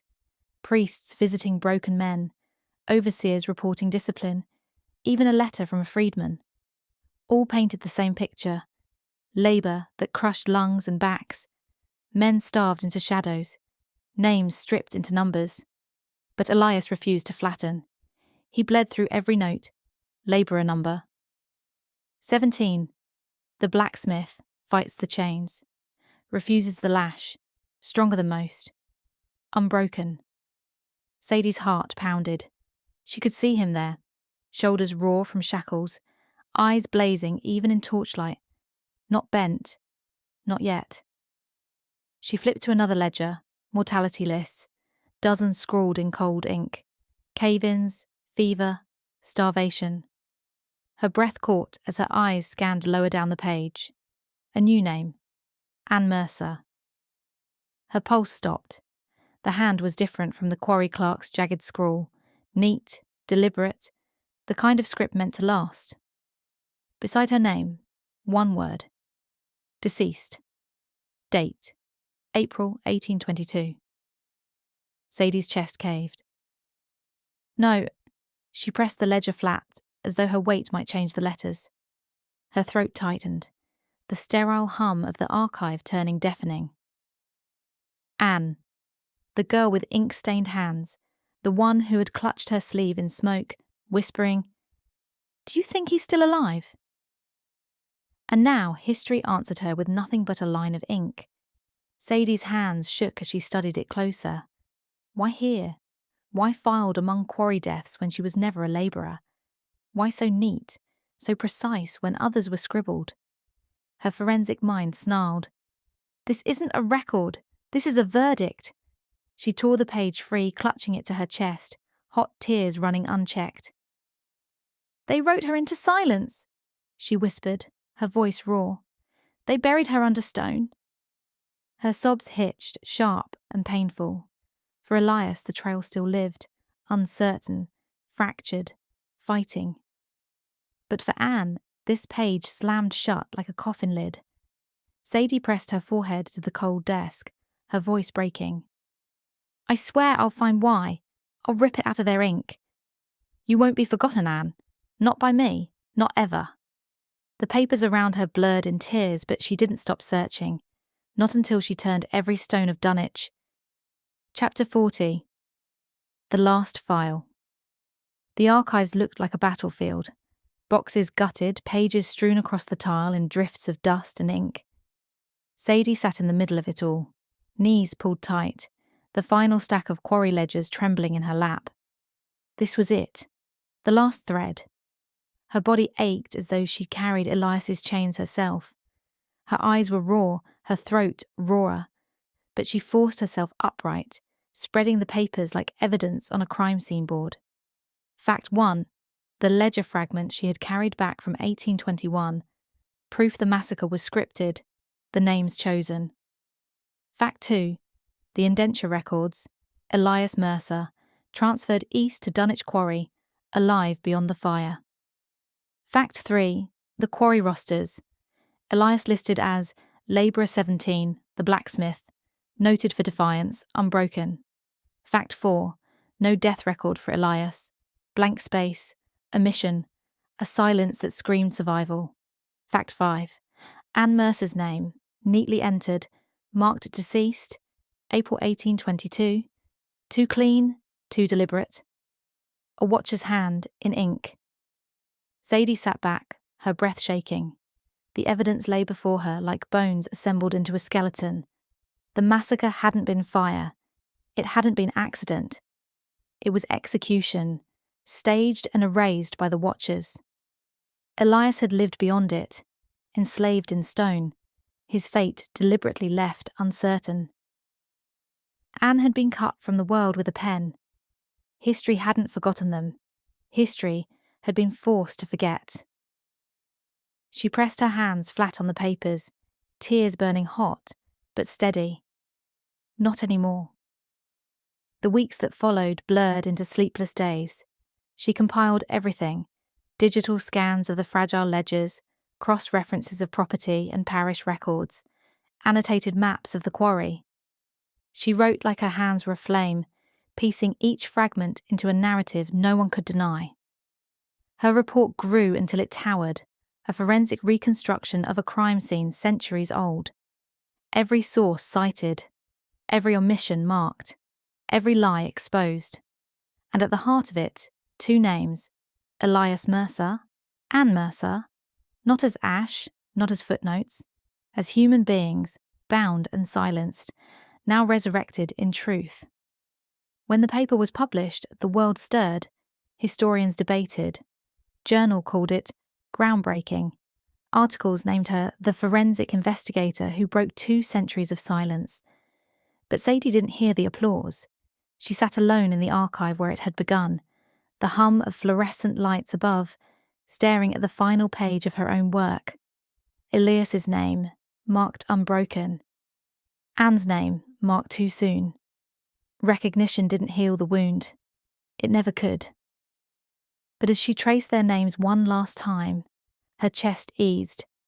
Their story was no longer buried. She had given them back to history. And in the silence of the archive, Sadie whispered through tears, "I found you." And the world will never forget again. Chapter 41. The Names That Remain. The hall was hushed. Sadie stood at the podium, her papers stacked neatly before her, the projector casting maps and ledgers onto a pale wall. Rows of scholars sat in silence, historians, journalists, archivists, people who had argued over the massacre for generations. But tonight, no one spoke. They had read her report.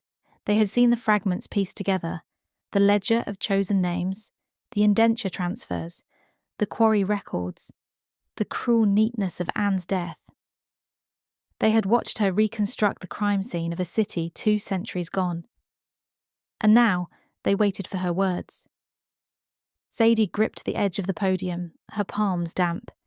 She could feel the weight of Elias's chains in her hands, Anne's ink-stained fingers clutching her sleeve. "I didn't set out to rewrite history," she said softly. Her voice cracked but steadied. "I set out to find the truth. And the truth is this: the massacre was not fire. It was murder staged by those who called themselves the Watchers. Their victims were erased from memory not because they vanished, but because silence was useful." She drew a breath, glancing down at the final slide. 2 names, stark against the white: Elias Mercer. Anne Mercer. Her throat tightened. They fought. They resisted. And though one was lost too soon, the other endured longer than history cared to admit. They deserve more than ash. They deserve to be remembered. The room was silent, reverent. A murmur rose, then scattered applause, not raucous, not triumphant, respectful, heavy. Sadie stepped down, her chest hollow. Recognition meant little compared to what she had left behind. Yet when a young historian stopped her in the aisle, their voice trembling, "Thank you for giving them back to us." Sadie nodded, her eyes burning. Later, alone in her apartment, she spread the copies of her research across the table. The scrap of ledger she had carried back through time lay at the centre, its ink blurred but eternal. She touched it gently, whispering to the silence, "Elias, Anne. You're no longer forgotten." Her reflection in the glass was tired, streaked with grief, but beneath it burned something steady. Purpose. The Watchers had built their power on silence. She had broken it with truth. And though recognition echoed in the world outside, in her heart it was simpler. This wasn't victory. It was remembrance. Final note: the massacre was no longer a shadow, because Sadie Prouse had pulled its bones from the ashes and written the names back into history. Afterword, Sadie's journal, Elias. Anne. I don't know if words can cross time. I don't know if you'll ever hear me. But I have to write this as if you can. Because silence is what the Watchers wanted, and silence is what I refused to give them. I found you. Elias, I traced your chains through Dunich, through ledgers and rosters that tried to reduce you to a number. They thought they could strip away your fire with ink. But even in their own notes, you bled through, the blacksmith who refused to break. You lived longer than they ever wanted the world to know. You defied them in life, and now you defy them in history. Anne, your name was written cleaner than the others. Too neat, too final. They wanted you to vanish in April 1822, but I carried you past their line of ink. I've spoken your name into microphones, written it in reports, carved it into memory. You are more than a mark on a page. You were ink-stained fingers, a frightened girl who still stood in the fire. And now you are remembered. I couldn't save you. God knows I tried. But I've given you back to the world, and maybe that's what survival looks like. Not always in flesh, but in truth.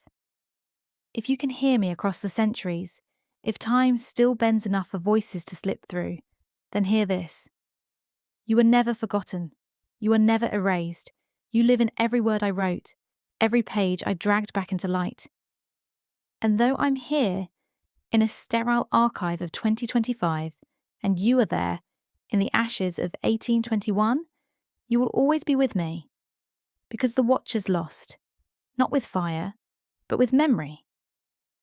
Sadie.